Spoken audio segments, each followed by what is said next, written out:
Ça tourne. Comment tu fais, Thibaut, ça fait pour 13 premières. Animation, ça tourne, sinon on ne sait pas. Moteur. Moteur, voilà, c'est ça, très bien. Bon, merci de m'avoir rappelé à l'ordre parce que j'avais oublié qu'on n'avait pas fini. Je dirais même qu'on a fait un tiers, quoi. Oui, bon, j'avais pas prévu ça, c'est pas grave. Alors, en résumé, si Camille, tu peux juste lancer le 12, hein, s'il te plaît. Non, mais juste depuis le début, s'il te plaît. Et puis je vais...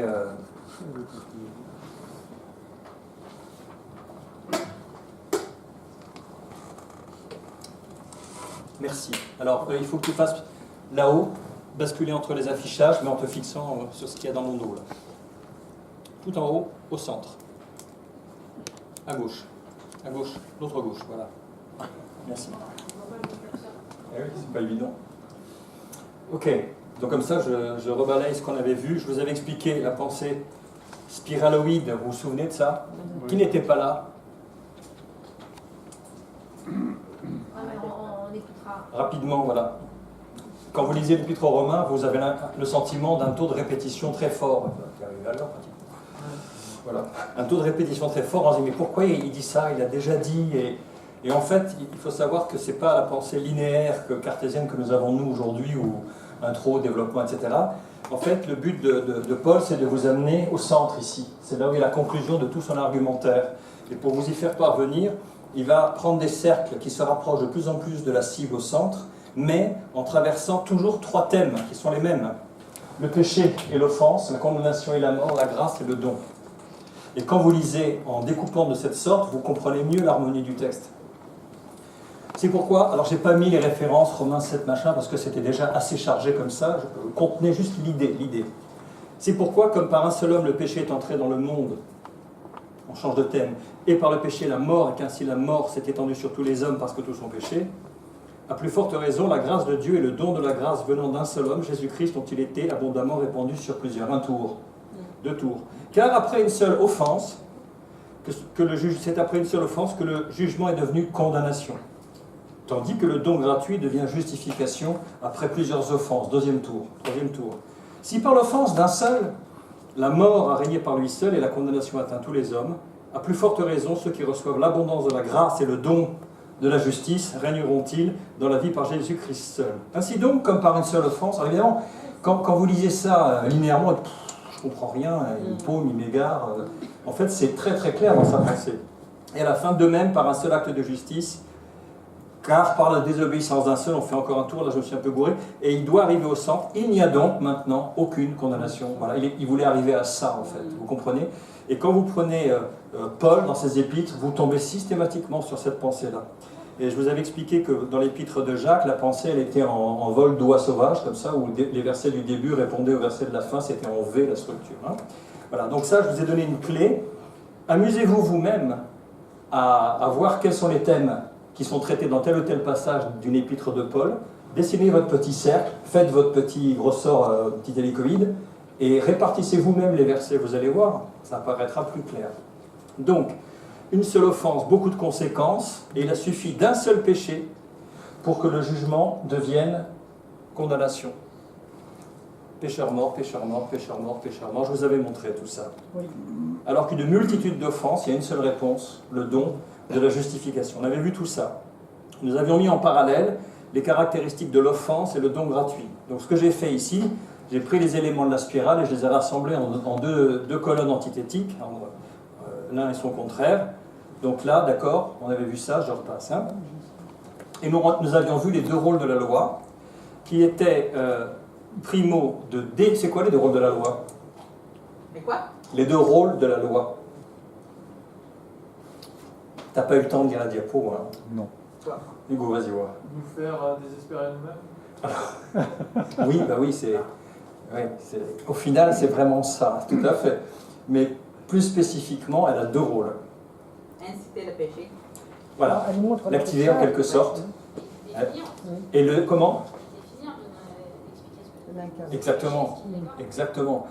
Elle définit le péché pour le rendre condamnable. C'est ce que dit Paul littéralement. Afin de le faire connaître comme péché afin qu'ils deviennent condamnables. La loi, pour ça, la loi c'est Dieu lui-même, c'est la pensée de Dieu, donc il définit ce qu'est le péché. Et puis, l'autre point qui est beaucoup plus désagréable pour nous, c'est de savoir que quand la loi s'approche de nous, il y a un truc qui remue en nous. Et Émilie nous avait donné l'exemple de ce petit garçon, très gentil, il y a de 2 ans, je crois, que quand il... Si, je vais te mettre face à tes propres propos. Il était gentil comme tout, mais dès que tu lui donnais une règle... Il n'est pas gentil comme tout le temps. Non, mais tu lui avais dit, tout le temps. ça se passe très Il bien. est particulièrement difficile. Voilà, quand je lui donne une règle. Voilà. Ouais. Donc, du coup, avec lui, je mets le moins de règles que possible, parce Ouais. qu'il n'est pas mon enfant. Voilà. Je garantis. Ok. C'est chez moi. Voilà. Mais l'apôtre Paul explique ça très très bien. Il explique qu'il est esclave d'une loi intérieure qui lutte contre la loi de son entendement, qui reconnaît que la loi de Dieu est bonne. La plupart des gens, si on les mettait, qu'est-ce que vous avez à dire à ça? Tu ne feras pas ci, tu aimes ton prochain comme toi-même. Ils vous diraient, mais j'ai rien à redire, c'est formidable. Si c'était appliqué, le monde irait mieux, etc. Oui, et pour vous-même, alors vous l'appliquez. Oh ben là, ils vous parleraient, oui, c'est bien la loi, parce qu'il y a des pécheurs, ils vont vous parler d'Hitler, toujours, hein, des trucs hyper graves. Oui, mais vous, votre péché, etc. Et là, les gens sont beaucoup plus mal à l'aise. Et en général, ils fuient comme une anguille, ils n'aiment pas traiter, ils savent que cette loi les pointe, forcément. Donc on avait vu ces 2 rôles. Alors voilà, 2 versets parmi beaucoup. Le rôle d'exposer le péché et de le définir, mais c'est le péché afin qu'il se manifeste comme péché, en me donnant la mort par ce qui est bon c'est la loi, hein, et que par le commandement de la loi, ils deviennent condamnables au plus haut point. Et puis après, ça c'était plus difficile à avaler, pour qu'il abonde, le grec dit pour qu'il pullule, le pullulement, alors je ne sais pas quel est le terme anglais, mais c'est quand par exemple, tu as une année, des gens qui vivent près des marais, près des étangs, tu sais, il y a eu un coup de chaleur et il y a des millions de moustiques qui éclosent en même temps. Et on dit ça pullule, il y en a de partout. C'est le terme grec, pulluler, vraiment. La loi est intervenue pour que l'offense abonde, mais par-dessus ça, la grâce de Dieu a surabondé. On avait vu donc ces 2 rôles. Dès que j'arrive sur un transparent que vous n'avez pas vu, vous m'arrêtez, hein, parce que je vais voir à peu près à quel niveau ça arrive. 3 versets parmi d'autres qui définissent, qui montrent la loi comme dictionnaire qui donne la définition du péché et qui l'établit très clairement. Le péché n'est pas imputé quand il n'y a pas de loi. On ne peut pas enfreindre un commandement qui n'existe pas. Or, le péché, c'est la transgression de la loi, dit l'apôtre Jacques. La loi est intervenue pour que l'offense abonde, on vient de le lire. La loi était le péché, mais loin de là. Mais je n'ai connu le péché que grâce à la loi. Bien. La loi active, met en mouvement, réveille, donne vie au péché. Ça, c'est la chose la plus difficile à encaisser. Les passions des péchés provoquées par la loi, et on voit le péché, saisissant l'occasion, produit en moi par le commandement, avec l'aide du commandement, en s'appuyant sur les commandements, saisissant l'occasion du commandement. Il y a plusieurs traductions, je vous en avais donné 8, même plus, 9, avec même le latin de la Vulgate, per mandatum operatum est, et c'était le mot katargazoma, et tout ça on l'avait vu. Oui, exact. Pour ceux qui étaient là, et celles qui étaient là. La prochaine fois, je vais... Ah, je sais. Non, on a vu celui-là. Oui, voilà. La prochaine fois, je sais ce que je vais faire.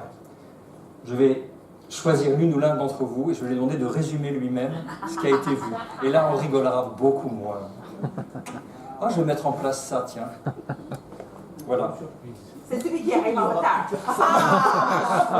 Alors là, on va avoir peut-être une ponctualité, mais il y en aura toujours un en dernier, le pauvre ou la pauvre. Voilà. La dictature du péché. Je veux faire le bien, mais je suis poussé à faire l'opposé. Évidemment, derrière, je me sens coupable. Je ne veux pas faire le mal, mais je le fais quand même, et je suis mal après. Et ma volonté, et je constate que ma volonté, je n'arrive pas à maîtriser cette force qui est en moi. Et donc, une personne qui ne fait pas ce qu'elle veut, qui obéit à une force supérieure, qui n'est pas libre, on avait dit, ça s'appelle un esclave. Donc, quand on dit que Christ nous a affranchis de la loi du péché et de la mort, c'est dans Romains, on l'a lu, le terme affranchir, c'est typiquement un terme pour les esclaves. Oui, attention, être libre, tu peux l'être dès ta naissance. Être affranchi, c'est que tu étais esclave avant et que tu acquiers ta liberté. C'est quand même différent. Et surtout, c'est que le mot rédemption que l'on utilise très souvent dans le grec, c'est agorizo. J'avais expliqué ça. Que l'agora, c'était le marché aux esclaves. Donc quelqu'un qui était agorizodai, c'était quelqu'un qui était racheté et à qui on donnait sa liberté. Donc rien que dans le mot rédemption, il y a l'idée d'esclave que nous étions avant. Rien que dans le mot de rédemption. Donc ça me fait penser à Ésaïe où le prophète dit « Éternel, d'autres maîtres que toi ont dominé sur nous, mais c'est par ta grâce seule que nous invoquons ton nom. » D'autres maîtres que le Christ ont dominé sur nous avant. Là encore, vous savez, il n'y a pas de zone neutre. Si vous n'êtes pas au Seigneur, vous appartenez au diable. C'est terrible à dire, mais la Bible le dit très clairement. Il est dit qu'il nous a transportés du royaume des ténèbres dans le royaume du Fils de son amour. Il n'y a pas plus clair. C'est un peu violent, mais c'est la réalité. Donc on avait vu ça. Là, le péché a pullulé, mais la grâce a surpullulé. Il a inventé un mot grec là pour le dire, Paul. Et du coup, puisque le Seigneur est le Dieu qui ne se lasse pas de pardonner, Ésaïe, revenez, revenez, enfants rebelles, revenez vers votre Dieu qui ne se lasse pas de pardonner. L'apôtre Paul a jugé utile quand même d'ajouter « Pêcherions-nous donc pour que la grâce abonde ?» Loin de là. Nous qui sommes morts au péché, comment vivrions-nous encore dans le péché? Ignorez-vous que quand vous êtes baptisé, c'est dans la mort du Christ que vous avez été baptisé, etc., etc. Alors, par rapport à ça, je vous avais parlé, il me semble, puisque là on s'est rebranché sur le chapitre 6, que dirons-nous donc? Demeurerions-nous dans le péché afin que la grâce abonde? Et j'avais posé la question, ça veut dire quoi? Demeurer dans le péché, marcher dans le péché. Continuer à transgresser la loi. Alors, d'une manière générale, ça signifie que le péché est notre mode de vie. C'est pas je trébuche accidentellement, etc. Ça nous arrive à toutes et à tous, ça. Mais marcher dans, c'est quand vous êtes dans. Comme avant. Comme avant. Marcher dans, c'est continuellement. On a dit que Enoch, dans les temps des patriarches, au tout début de la Genèse, il est dit qu'il a prêché en annonçant le fléau à venir. Et il a dit, il marcha avec Dieu tant d'années, puis il ne fut plus parce que Dieu le prit. Marcher avec Dieu, marcher dans le péché, c'est un mode de vie. Donc, l'idée de se dire, allez, je pêche, oh Seigneur, pardon. Seigneur, pardonne. Mais on n'a pas le désir d'abandonner son péché. Heureux l'homme à qui la faute ou le péché est pardonné, mais il dit aussi un peu plus tard, et qui les délaisse, ces péchés. Il ne faut pas se contenter d'eux, il faut également se mettre en règle, avoir la volonté de dire, Seigneur, aide-moi à bannir tel et tel aspect de ma vie. Sinon, ça devient un mode de vie. Je trébuche, je me relève, je trébuche, je me relève. Et le Christ, le sang du Christ, ça devient l'eau écarlate pour enlever les taches, quoi. C'est pour ça que j'ai mis en plus, écarlate. J'ai pensé au sang, Voilà. Et je vous avais parlé de plusieurs hérésies qui avaient traversé les siècles. Il y en avait une au IIe siècle où on disait il faut pécher parce que Dieu se glorifie. Oui. Ça n'existait pas du temps de Paul. C'est arrivé après. Mais il avait senti le coup venir. Ah bon? Dieu se glorifie parce que plus il pardonne, plus il manifeste sa miséricorde. Ah bah allons-y alors. Plus on pêche, plus il pardonne et plus il se glorifie. C'est devenu une doctrine, une fausse doctrine. Et ça a traversé le temps et ça a été même une terrible doctrine dans le judaïsme médiéval, on va dire à la Renaissance, 16e, 17e, 18e, avec deux personnages dont j'ai mis les noms ici, Sabbatai Tzvi et Jacob Leibowitz Frank, où ils enseignaient très rapidement que dans leur croyance judaïque, le Messie reviendrait quand le monde serait plongé dans le chaos. Alors Sabbatai Tzvi a dit, très bien, accélérons le chaos. Donc on va pécher, on va tout mettre par terre, et comme ça le Christ va arriver. Il s'est contenté, lui, de le dire. Et puis il est mort misérablement dans la prison de Dulcino, quelque part dans les Balkans. Bon. Un siècle après, il a eu un de ses disciples, Jacob Leibowitz Frank, qui a repris le flambeau de la rédemption par le péché, mais lui, il l'a mis en pratique. Dans toutes les villes où il allait, il avait des disciples et il pratiquait des abominations que je ne peux même pas citer ici. Donc vous voyez, il ne se doutait pas, Paul, en disant ça, que quelques siècles plus tard, il y aurait ça. Et juste pour votre information, je ne développerai pas, hein, mais les descendants de Jacob Leibowitz-Frank sont ceux qui ont fondé la première loge franc-maçonne en 1717 à Londres.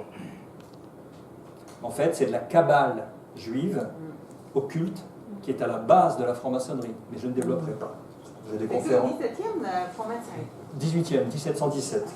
Même s'ils se donnent des origines très très anciennes pour valoriser leur histoire, mais en fait c'est 1717, la mère des loges, la loge de Londres. J'ai des conférences là-dessus, si ça intéresse quelqu'un.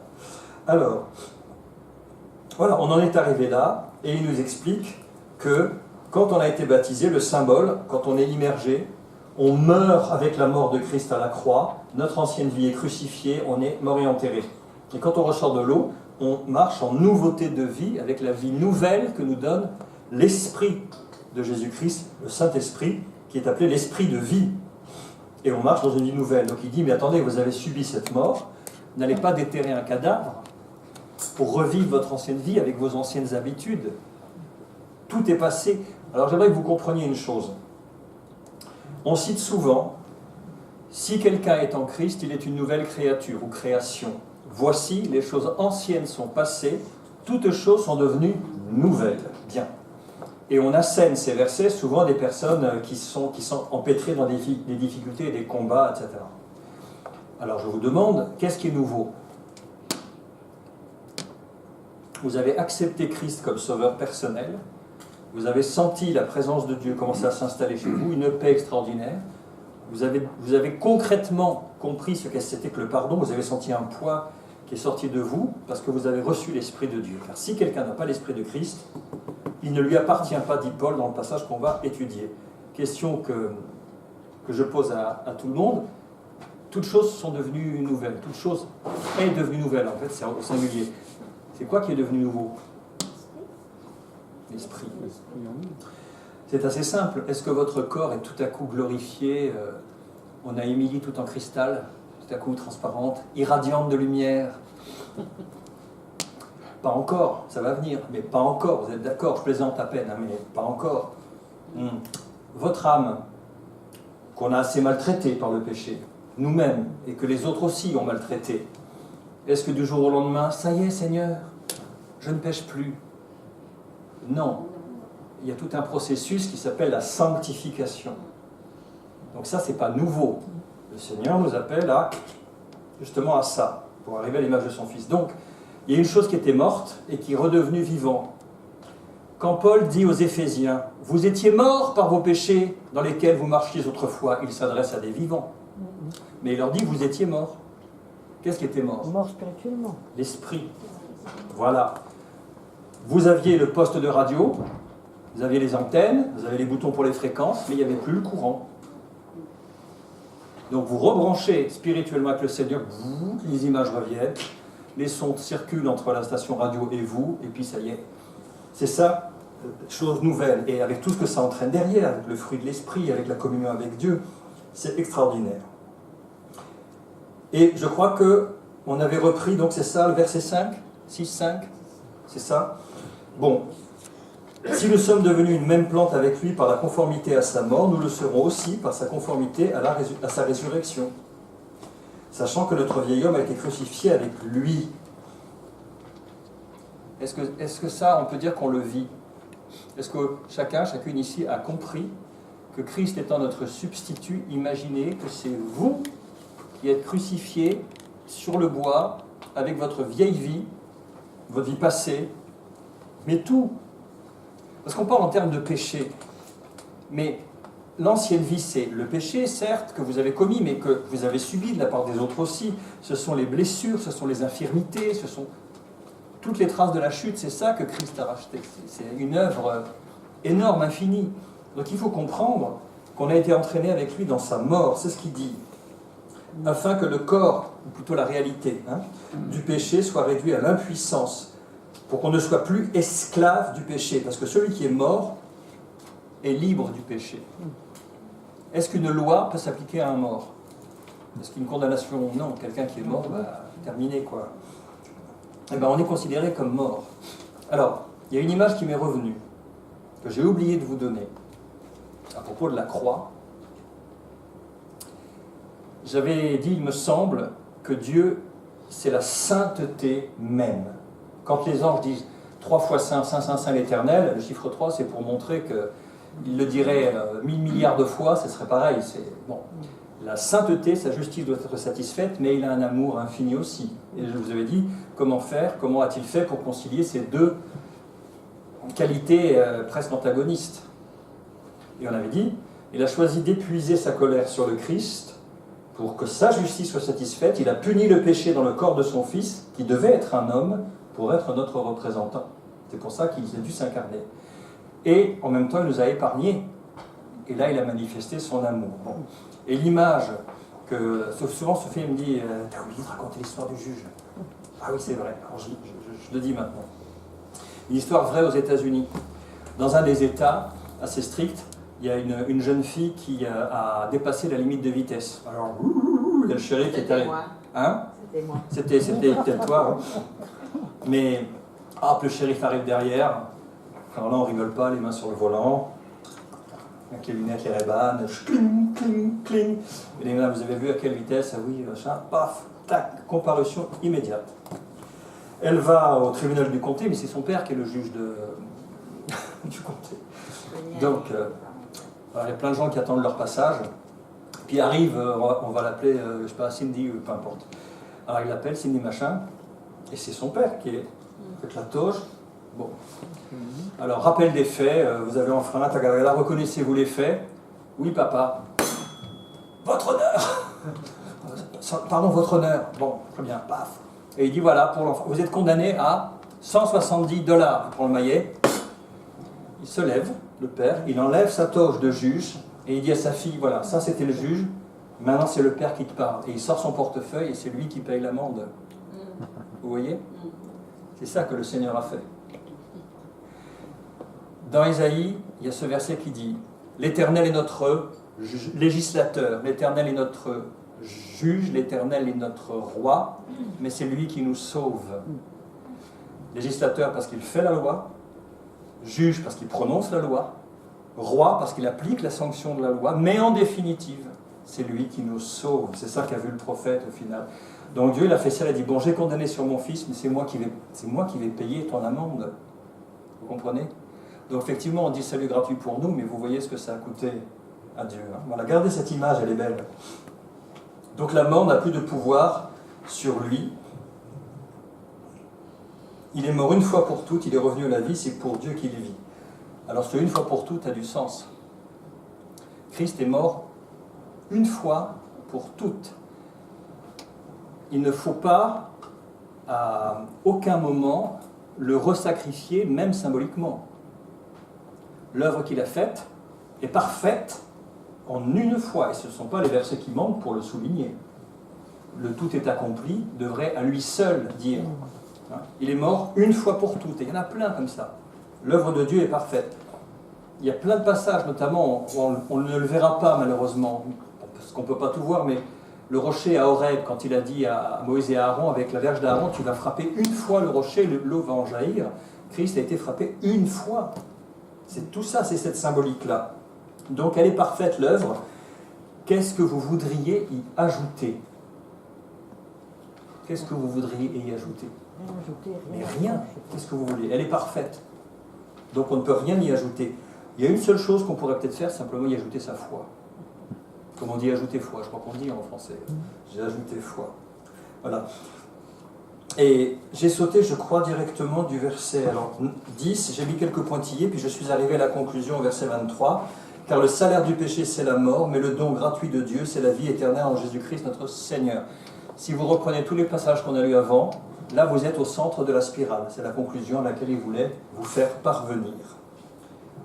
Bon, voilà. Ça va, ça, jusque-là? Il y a des questions? C'est clair pour vous? C'est un peu difficile de couper en deux, avec une semaine d'écart, le raisonnement de Paul et de le reprendre à froid comme ça un peu plus tard. Hein. Alors on arrive à l'extrait du chapitre 7. Ignorez vos frères, etc. Et là, vous avez vu ce parallèle entre... Il parle du mariage, en fait, en disant que le mariage, c'est quand même régi par une loi qui est une alliance entre un homme et une femme. Et il dit, la loi exerce son pouvoir sur l'homme aussi longtemps qu'il vit. Mais quand le mari meurt, la femme, elle est dégagée de la loi. Alors pourquoi c'est le mari qui meurt, forcément? Pas très juste. Il va à la guerre. C'est un couple âgé, là, des amis de mes parents, je vous ai raconté le truc. C'est des amis de mes parents, bon, lui, il est décédé depuis, malheureusement, mais elle s'appelait Rosette, et elle disait à son mari, Marcel, tu te rends compte, mais s'il arrivait quelque chose à l'un de nous deux, qu'est-ce que je deviendrais? Donc il a dit merci. C'est mignon, bon. Ceci dit, il est parti en premier, le malheureux, mais la tournure est très habile, je trouve. Donc bon, alors c'est l'homme qui part en premier, bon, d'accord. Et donc, si du vivant de son mari, elle devient la femme d'un autre, elle sera appelée adultère. Mais si le mari meurt, elle est, encore ce même mot, affranchie de la loi. Alors pourquoi, à votre avis, il part sur ce développement? Mariage, mari qui meurt, la loi s'applique plus, pourquoi? Pour la comparer à notre union avec Christ aussi. Alors attention, le point important ici, c'est pas l'homme qui meurt, c'est la loi. Oui. Qu'est-ce qu'il est dit avant? La loi est morte. On n'est plus sous la loi, quoi. Du fait qu'on est mort avec Christ, Oui. on est mort au péché, la loi ne s'applique plus à des morts.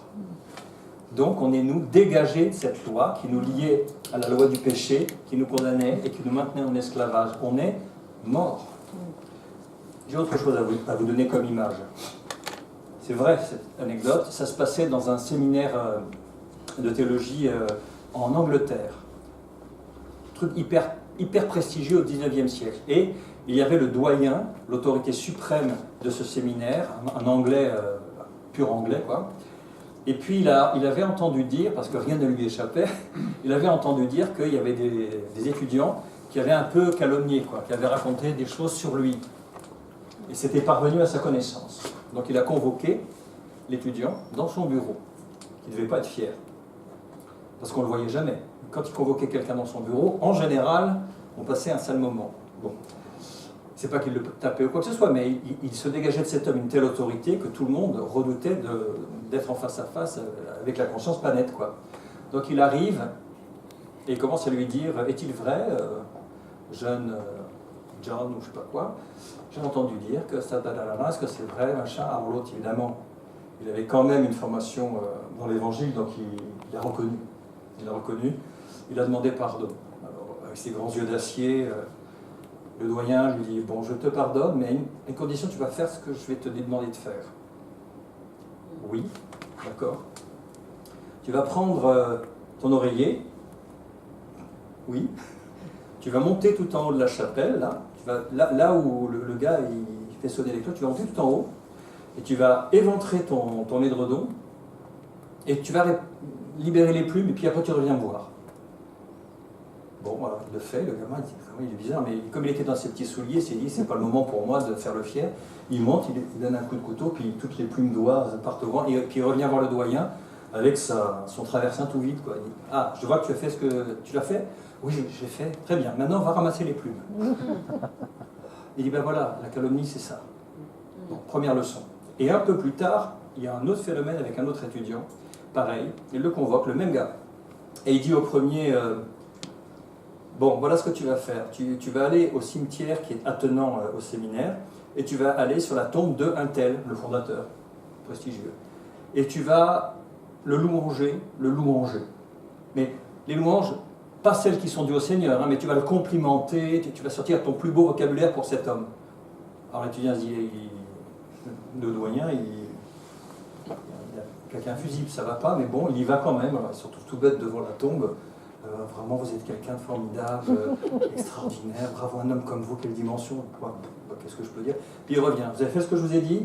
Oui. Bon, maintenant vous y retournez, puis vous allez l'insulter, mais alors, de tous les plus gros mots que vous connaissez. Oh non, je peux faire ce que je vous... Il y va, alors je ne peux pas le dire. Et il revient. Voilà, j'ai fait ce qu'on m'avait dit. Bon, qu'est-ce qu'il a dit? Comment ça, qu'est-ce qu'il a dit? Ben oui, qu'est-ce qu'il a dit? Il a réagi, il a... Mais non, il n'a rien dit, il est mort. Et bien voilà comment vous devez être. Qu'on vous complimente, qu'on vous flatte, vous êtes mort avec Christ. Ça ne doit plus vous atteindre. Voilà, laissez Dieu vous défendre, etc. Sacrée leçon. Il y avait des gens qui avaient de la carrure à l'époque. Donc, quand il explique qu'on est mort au péché, qu'on est mort avec Christ, la loi du péché qui nous pointe ne s'applique plus à des morts. Et nous sommes morts avec Christ. Donc, on n'est plus sous ce régime-là. Est-ce que c'est clair pour tout le monde? Est-ce que vous êtes vivant? Non. Non, vous êtes moribond. Émilie. Mais j'ai l'impression quand même que les gens pourraient dire ça et dire ok, donc du coup, la loi ne s'applique plus à moi. Donc, du coup, ça revient au chapitre 6 d'avant. Est-ce que ça nous donne le droit de pécher quand on veut? C'est bien pour ça qu'il a pris la peine de le dire et il va plus loin. Parce que si tu vas voir au chapitre 7, il dit la loi est-elle péché? Parce qu'il sait très bien que certaines personnes, en poussant la logique un peu trop loin, vont arriver à cette conclusion. Et alors, justement, alors ça on ne peut pas l'empêcher, hein. On ne peut absolument pas l'empêcher. Mais effectivement, les gens vont pousser et c'est drôle parce que quand on dit que dirons-nous donc la loi est-elle péché loin de là, on se dit mais pourquoi est-ce qu'il dit ça? Et quand on entre dans les raisonnements d'avant, on dit mais oui bien sûr, parce qu'il y a des gens qui vont commencer à dire ah mais si c'est fini la loi, terminé. Mais ils confondent deux choses. Ils confondent la loi comme moyen de justification, je reformule. Ils confondent la loi comme moyen d'être déclaré juste par Dieu par l'observance stricte des commandements, d'un côté, et la loi, parole éternelle de Dieu, qui, elle, ne changera jamais. Les cieux et la terre passeront, mais mes paroles ne passeront point, dit le Seigneur. Et quand on l'a dit ensemble, et on le sait tous, quand on n'est pas à l'aise dans nos baskets parce qu'on a péché, c'est toujours par rapport à la loi qu'on est troublé. L'ennemi s'appuie sur la loi pour nous accuser. Zacharie. Est-ce qu'on ne devrait pas appuyer sur la loi pour prendre des décisions? De la même manière que si la loi démontre la volonté de Dieu, est-ce que, sans être jugé par la loi, est-ce que quand je veux prendre une décision, que je vais voir la loi pour dire, ok, qu'est-ce que Dieu avait à dire à ce sujet? Je vais voir, et puis je laisse ça diriger ma vie. Pas toi? Mais avec l'esprit, avec la loi de l'esprit de vie, qui ne peut pas être en contradiction avec la loi écrite, tu l'as. Parce que dans le chapitre, bouge pas, dans le chapitre 10, à la fin, il y avait les 7 promulgations. C'est là, les 7 promulgations. Dieu a proclamé sa loi, sa parole, écrite dans la nature. On voit l'œuvre de Dieu dans la nature. Écrite dans la conscience, quand les païens qui n'ont pas la loi font naturellement ce que prescrit la loi. Ils sont eux qui n'ont pas la loi, une loi en eux-mêmes, leur conscience en rendant témoignage. Bon, écrite dans les tables de pierre, c'est ce qu'on a étudié avec les chapitres 10. Christ, la parole vivante, et la parole a été faite chair et elle est habitée parmi nous, pleine de grâce et de vérité. Ensuite, l'écriture, qu'on est en train d'étudier là, ça a été formé après. Après, la loi a été écrite dans les cœurs. Voici, les jours viennent, dit le Seigneur, c'est Hébreux 8, où je ferai avec la maison d'Israël et la maison de Juda une alliance nouvelle. Non comme l'alliance que j'ai traitée avec leur père le jour où je les ai fait sortir du pays d'Égypte. Car ils n'ont pas persévéré dans mon alliance. Et moi non plus, je ne me suis plus soucié d'eux, dit le Seigneur. Mais voici l'alliance que je ferai avec la maison d'Israël en ces jours-là, dit le Seigneur. Je mettrai mes lois dans leur esprit, je les écrirai dans leur cœur, je serai leur Dieu, ils seront mon peuple. On est censé la transporter dans notre cœur. Voilà. Et de toute façon, ce que l'Esprit nous dit ne peut pas être en contradiction avec la loi. Donc quand on a une décision à prendre, on dit Seigneur, ou quand on s'apprête à prendre une mauvaise décision et que notre cœur commence à battre, c'est forcément par rapport à la loi. Et ça ne veut pas dire que c'est mauvais? Non, mais quand tu sens que quand tu vas prendre une mauvaise décision, je disais, dans le sens pas je vais me tromper, mais je sais que ce que je vais faire n'est pas bien. Ouais. Dans ce sens-là, tu vois. Et là, je pense à David. David, quand il s'apprête il voit son ennemi, Saül, qui est en train de dormir dans une grotte, il arrive, il pouvait le zigouiller, mais il a juste découpé un coin du manteau, et il a dit, le cœur de David battait lorsqu'il découpa le manteau de Saül. Parce que bien que ce soit un meurtrier en puissance, c'est le roi, oint par Israël, et David avait une conscience tellement sensible que le fait d'avoir découpé le bas du manteau, il a son cœur qui battait la chamade. Il avait une conscience aiguë de ce qui se faisait, de ce qui ne se faisait pas. hop, je reviens à notre affaire de... Voilà. Alors, vous aussi, vous avez été mis à mort en ce qui concerne la loi, au travers du corps du Christ. J'ai reformulé un peu le verset 4, en remettant les choses dans l'ordre. De même, mes frères, vous aussi, vous avez été par le corps du Christ mis à mort en ce qui concerne la loi, pour que vous apparteniez à un autre, à celui qui est ressuscité des morts, afin que nous portions des fruits pour Dieu. Donc le schéma, ça résume bien les choses, le schéma en question. Donc la chose la plus importante qu'il faudrait retenir, c'est ce que je viens juste de dire là. Le truc plus important.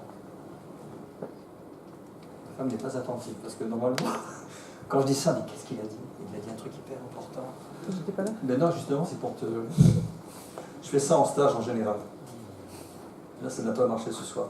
Donc, alors vous vous souvenez, le verset 5, c'est les péchés, les passions des péchés provoqués par la loi. Agissaient dans nos membres. On avait expliqué, c'était ce rôle d'activateur, de producteur. Vous êtes face à la loi, on vous met un commandement, il ne faut pas, ça active un truc chez nous, c'est terrible. Ça éveille, ça met en mouvement. Et les passions des péchés provoquées par la loi, c'est dur à avaler, mais c'est écrit, agissaient dans nos membres de sorte que nous portions des fruits pour la mort. C'est le contraire des fruits pour Dieu qu'il a cité juste au verset précédent. Et là, heureusement, au verset 6, mais maintenant nous avons été dégagés de la loi. On ne peut plus être sous cette condamnation, parce qu'on a changé, on est sous la grâce maintenant. Et j'aime beaucoup, nous servons dans un esprit nouveau, et non selon la lettre qui a vieilli. Qu'est-ce que vous comprenez de ce verset si important? Nous servons dans un esprit nouveau, et non selon la lettre. Je vais même le reformuler en insistant bien.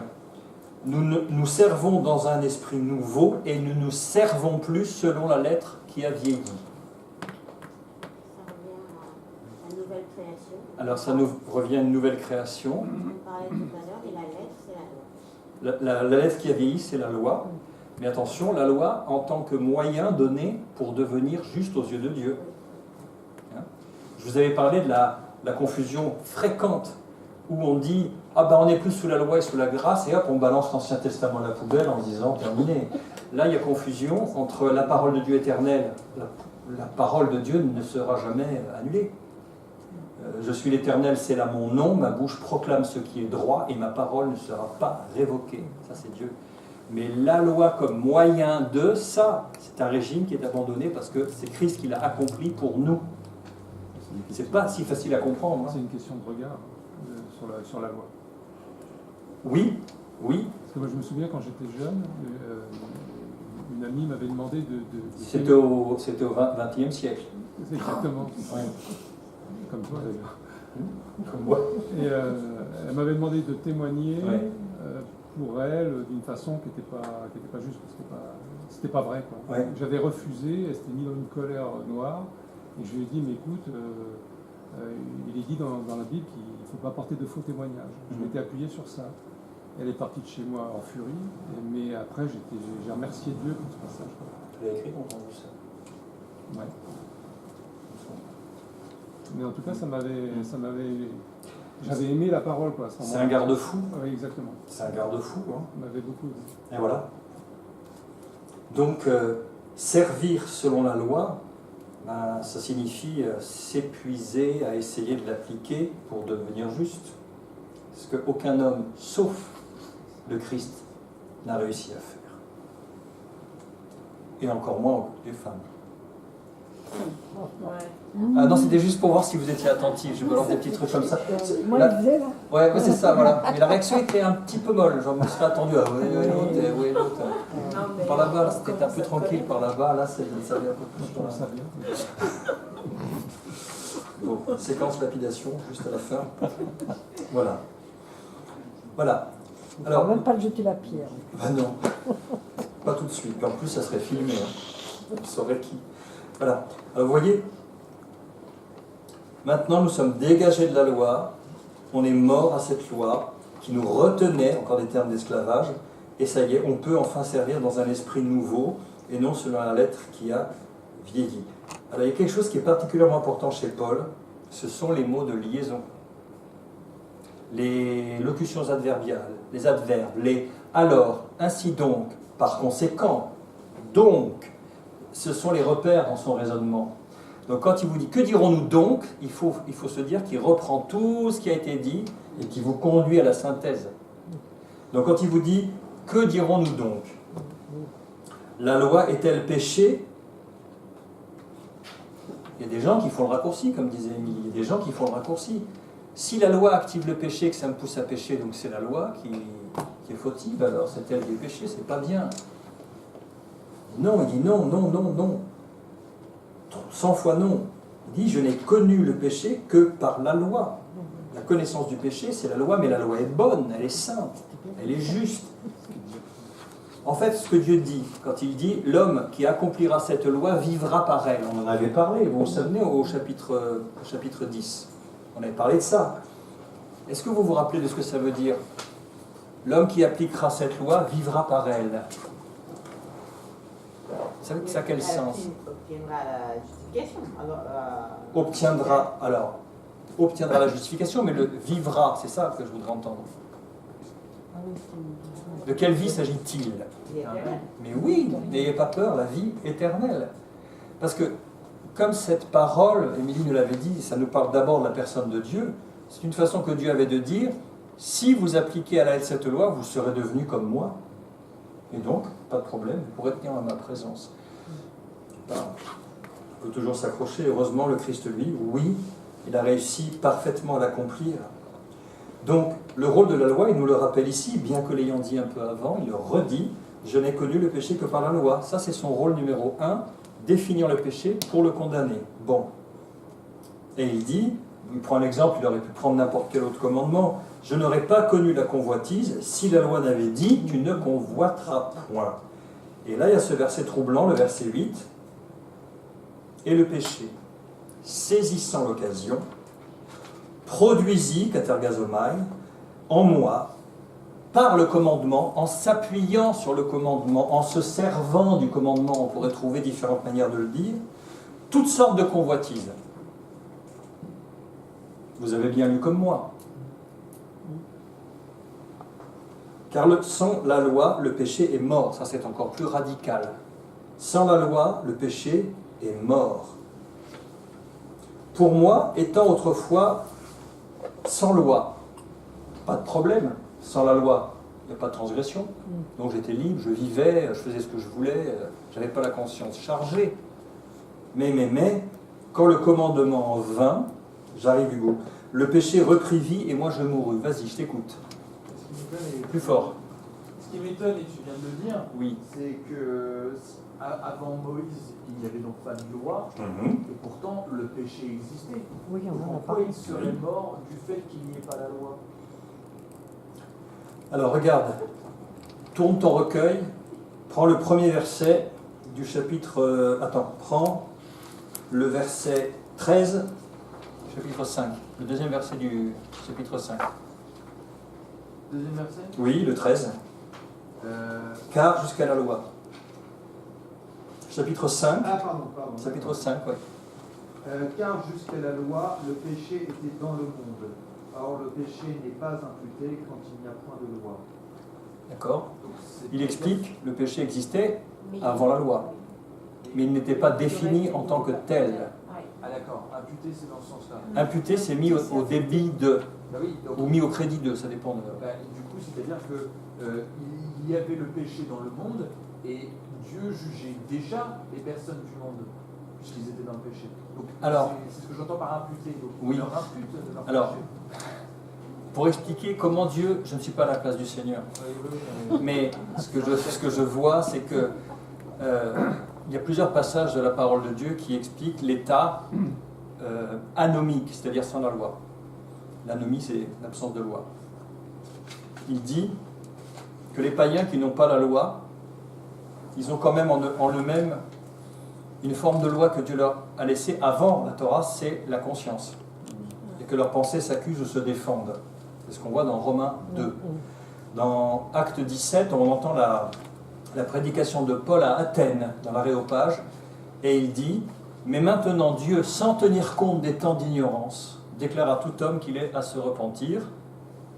Selon, il a donné une preuve certaine à Jésus en le ressuscitant des morts, etc. » En fait, le Seigneur va juger avec justice en tenant compte de la situation. Celui, et c'est dit un peu plus tard, je ne sais pas si c'est là, mais c'est dans Romains, mais ce n'est pas ce chapitre-là, dans Romains 2, ceux qui ont vécu sans la loi seront jugés sans la loi. On ne leur appliquera pas la loi, ils ne l'ont pas connue, elle est sortie des siècles après eux. Mais ceux qui ont vécu avec la loi, c'est-à-dire en l'ayant connue et sous le régime de la loi, seront jugés par la loi. La parole de Dieu est très claire. La loi, elle s'appliquera à ceux qui étaient contemporains de la promulgation de la loi. Ceux d'avant ne leur appliquera pas la loi. Dieu aura d'autres critères de jugement. Donc finalement, il n'y a pas deux régimes, mais trois régimes. Le sans la loi, puis la grâce. Alors, la grâce, elle existait avant la loi. Pense à Abraham, pense à tout le peuple d'Israël. Quand il a dit « je te bénirai », etc., il l'a fait sur la base d'une promesse unilatérale qu'il a donnée à Abraham, qui lui ne demandait rien, qui n'était même pas digne, c'était un païen.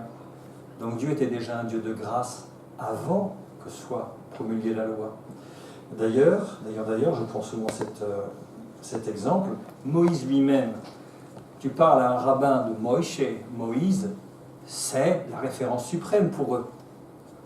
Qu'est-ce qu'ils disent dans Jean 9, l'aveugle de naissance? Il faut le lire, l'aveugle de naissance. Le Seigneur le rencontre et lui dit, vous vous rappelez, il crase de la salive, il fait de la boue, il en met sur ses yeux, il lui dit, va te laver le visage au réservoir de Siloé, qui veut dire envoyer, c'est l'origine du mot apôtre. Il y va, il se rince et il revint voyant clair. Et il y a un miracle qui s'est fait un jour de sabbat, c'est extraordinaire, mais les pharisiens, les religieux juifs, ils ne supportent pas. Donc ils interrogent le gars et lui font une véritable confrontation. Alors comment il a fait? Et puis ils arrivent même à croire qu'il n'était pas aveugle.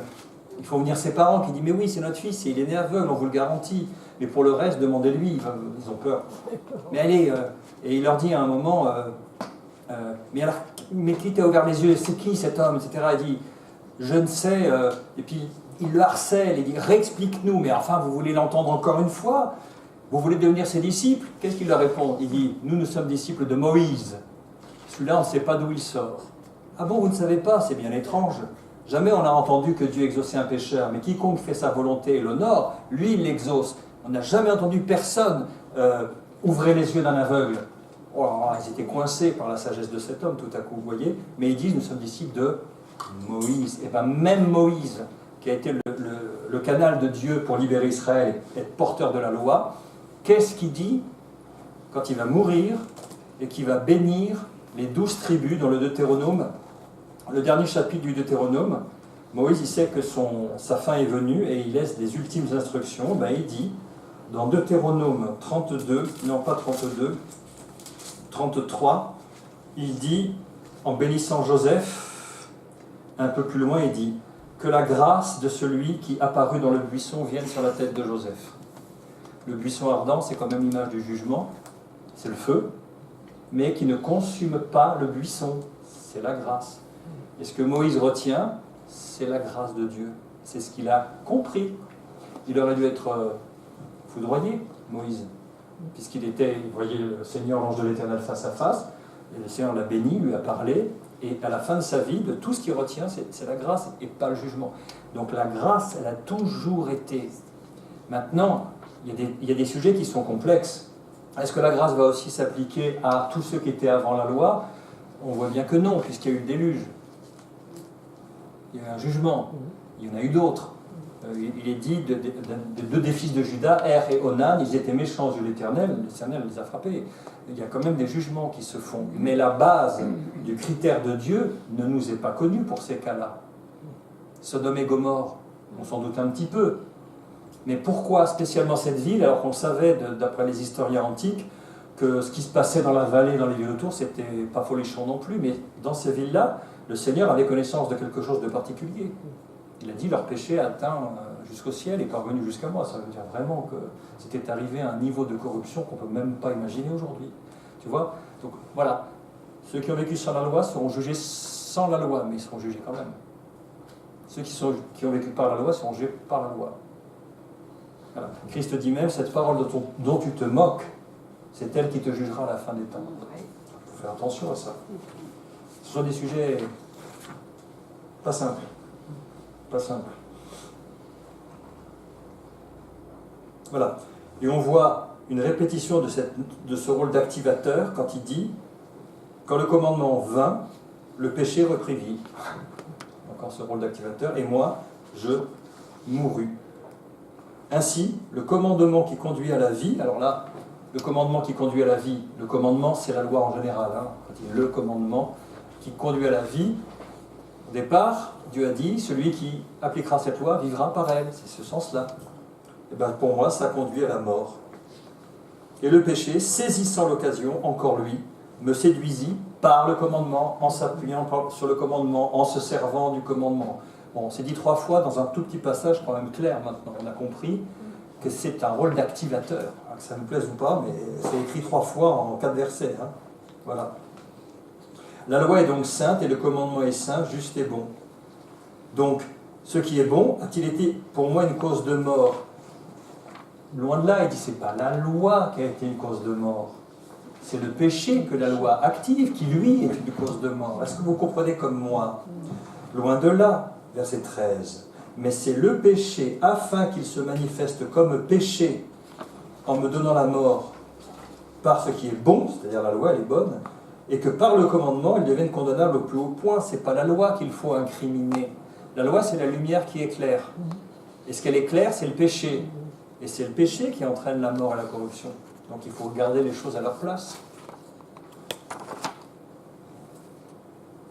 Est-ce que ça va, ça? Ce sont des points qui ne sont pas faciles. Hein. Vous avez 3 acteurs. Vous avez la loi, vous avez le péché, et nous en fin de chaîne, si j'ose dire. Hein? Quand il n'y a pas la loi, on ne peut pas définir le péché, il n'y a pas de transgression, donc là, on ne se sent pas coupable. Et on vit. Bon, la mort nous atteint quand même, mais la loi paraît, elle dit tu ne feras pas ci, tu ne feras pas ça.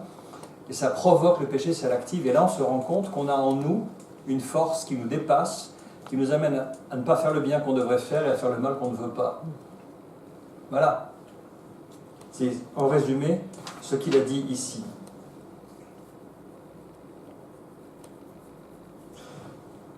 Bon, je pense avoir déjà expliqué à l'avance, le verset 14, vous avez vu, la loi est spirituelle, mais moi je suis charnel, vendu au péché. C'est encore un terme d'esclave. Hein. Je ne sais pas ce que je fais, je ne fais pas ce que je veux, et je fais ce que je hais. Alors si je fais ce que je ne veux pas, je reconnais par là que la loi est bonne. C'est bizarre, en quoi c'est logique pour vous? Si je fais ce que je ne veux pas, je reconnais par là que la loi est bonne. Parce que la loi nous montre qu'il est pécheur. Oui. Pourquoi? J'ai pas envie de faire du mal. Alors, oui. Quand il vous dit... Attendez, il faut bien lire. Hein. Si je fais ce que je ne veux pas, si je fais ce que je ne veux pas, je reconnais par là que la loi est bonne. Je ne sais pas si je peux me permettre de dire ça, mais comme il y a le bien, le mal, comme Satan, va se placer en opposition. Donc, si on est à ce point asservi, et donc que l'on fait quelque chose qu'on ne veut pas, que l'on est en déconnexion avec nous-mêmes, et ben, si ce mal provient du simple fait qu'il y a la loi, c'est que la loi devait être bonne pour qu'il y ait le mal qui soit en face en opposition. Alors, je reprends. Juste 2-3 points. Être en connexion avec soi-même, on y est à fond hein, quand on pêche, on est bien en connexion avec nous-mêmes. Hein. On n'est pas coupé de nous-mêmes. Je pense que quand on agit par soi-même, c'est là qu'on pêche le plus, c'est quand on est coupé de Dieu. Voilà. L'idée ici, c'est le « je veux », qui est le mot-clé. Quand il dit je ne fais pas ce que... plutôt, je fais ce que je ne veux pas. C'est-à-dire que j'exerce ma volonté, je fais quelque chose et je m'aperçois que ma volonté me dit non, ne le fais pas. Mais ce non, ne le fais pas, je tire d'où mes conclusions? De la loi. La loi me dit ne fais pas ça, ma volonté reconnaît mais oui, c'est vrai, c'est juste. Et malgré tout, je fais ce que je ne veux pas faire. Mais c'est par rapport à la justesse de la loi. Il a dit juste avant que la loi est bonne, il l'a dit 3 fois dans le verset. Le commandement est saint, juste et bon. Et je reconnais par là que la loi est bonne. Il le dit 1000 fois. Donc quand il dit je ne fais pas ce que je veux et je fais ce que je ne veux pas, c'est toujours par rapport à la vérité que donne la loi. Elle est irréprochable de ce point de vue-là. Et ça, c'est éternel. Ça ne bouge pas. Et voilà, si je fais ce que je ne veux pas, je reconnais que la loi est bonne. Il y a un truc qui pourrait être un peu gênant parce qu'on peut partir de là-dessus sur un faux enseignement. C'est le verset qui suit quand même. Hein. Et maintenant, ce n'est plus moi qui le fais, mais c'est le péché qui habite en moi. Hartung. Est-ce que vous voyez le danger? C'est la déresponsabilisation. Voilà, c'est pas moi, c'est le péché. C'est pas moi, monsieur. C'est le péché qui habite en moi. Alors, évidemment, jamais Paul n'aurait enseigné ça. Quand on dit « ce n'est pas moi qui le fais », il faut bien comprendre. Cette idée ne vient pas de mon propre fond. Voilà. Ah, mais là on n'a pas encore... Alors là, on parle de chrétiens, mais quand on n'est pas chrétien, ce sur quoi je voulais insister, je ne sais plus si c'était avec vous le samedi que je l'ai dit, notre nature réelle... Attends, réfléchis bien. Attends, tu as répondu avant la fin de la question. Je termine. Oh. C'est vrai? Non mais attends, j'ai pas posé... Non mais vieil homme avec un grand H. Non, mais c'est même pas ça. Regarde. Quand on dit notre nature de pécheur, d'abord vous ne le trouvez pas, parce que je forme dans l'écriture, mais c'est quoi notre nature réelle? Notre chair. Non. Comme Dieu. Comment? Comme Dieu. Ah, On est fait à l'image de Dieu. Donc notre nature réelle et profonde, c'est pas pauvre pécheur au secours et de se mortifier.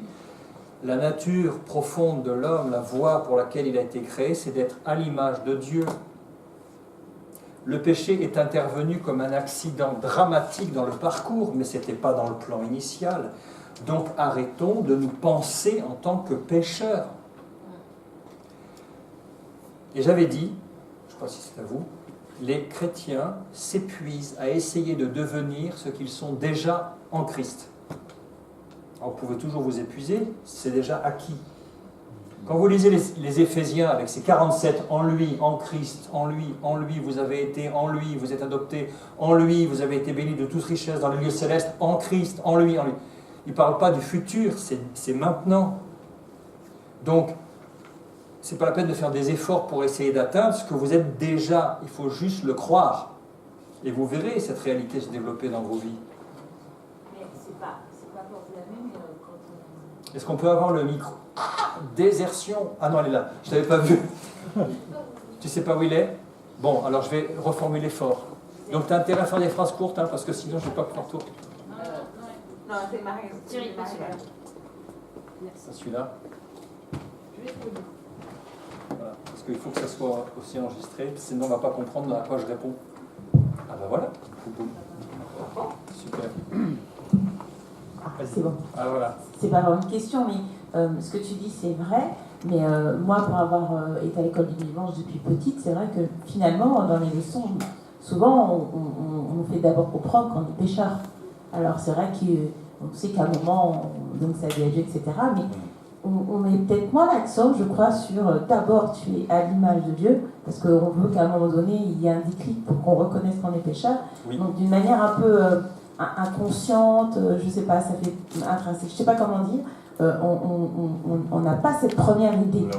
On la réalise quand le plan de Dieu se fait dans nos vies, qu'on découvre les qualités effectivement on ressemble à Dieu. Mais au départ, c'est vrai qu'on est plus dans le discours du t'es pécheur quoi. Donc on reflète plus ça. Quoi. Alors, c'est tout à fait vrai. On baigne dans une culture très ancienne de la culpabilité, du péché, de la mortification, des œuvres, etc. Et on a du mal à se dépêtrer de ça. Alors déjà, beaucoup de chrétiens adultes qui ont déjà des années de route derrière eux ont du mal à saisir ça. Alors un enfant comprend bien.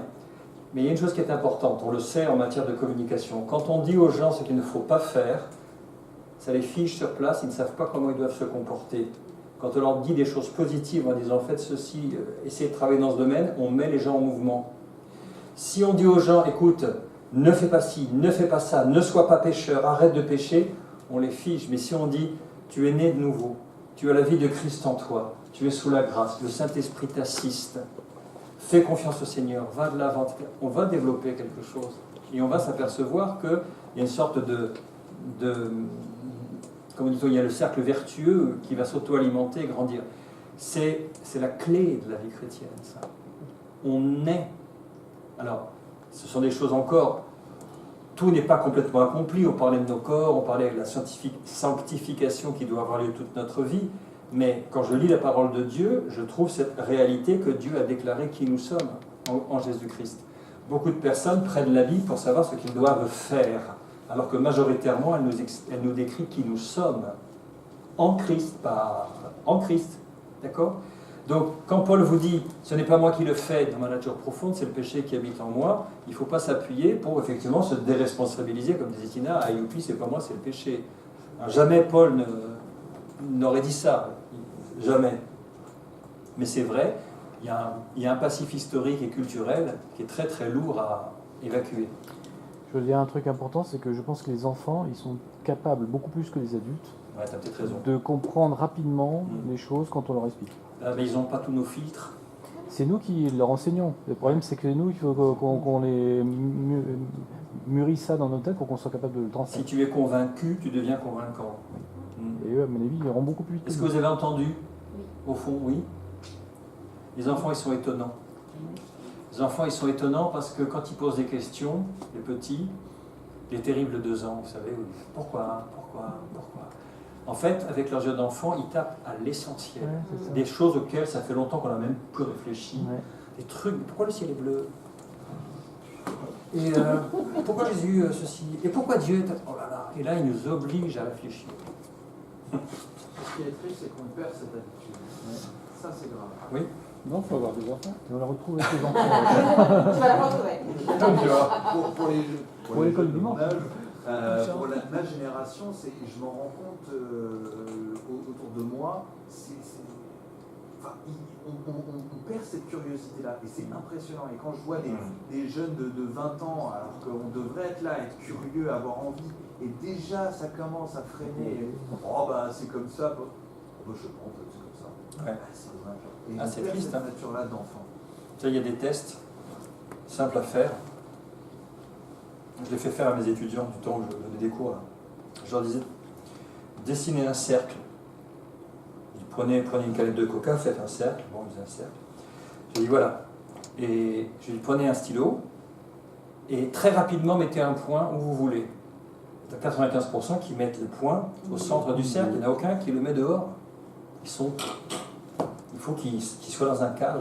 Il n'y en a aucun qui décadre. Et puis il y a le fameux test. Le Pepper n'est pas là, mais où il faut relier des points, mais en 4 traits seulement. Ah oui. Et on ne peut pas le faire si on reste à l'intérieur du cadre. Il faut sortir décadré, justement. Mais sur 100 personnes, il y en a un qui trouve, les 99, ils s'enferment eux-mêmes, alors que l'intitulé ne donne aucune consigne en disant « restez dans le cadre ». Mais 99% des gens restent dans le cadre. Et des jeunes, ils sont déjà formatés. Et oui, on a des filtres très très vite. Très très vite. Est-ce que c'est pas pour plaire ? Parce qu'en fait, on ne veut pas être le point qui est en dehors, on veut être le point qui est dedans, et donc il faut plaire. Ça s'appelle la pression sociale, voilà. Ça s'appelle l'idéologie dominante, ça s'appelle beaucoup de choses. On veut plaire, oui. et on nous apprend à plaire en personne. 99%. Qu'est-ce que dit Paul ?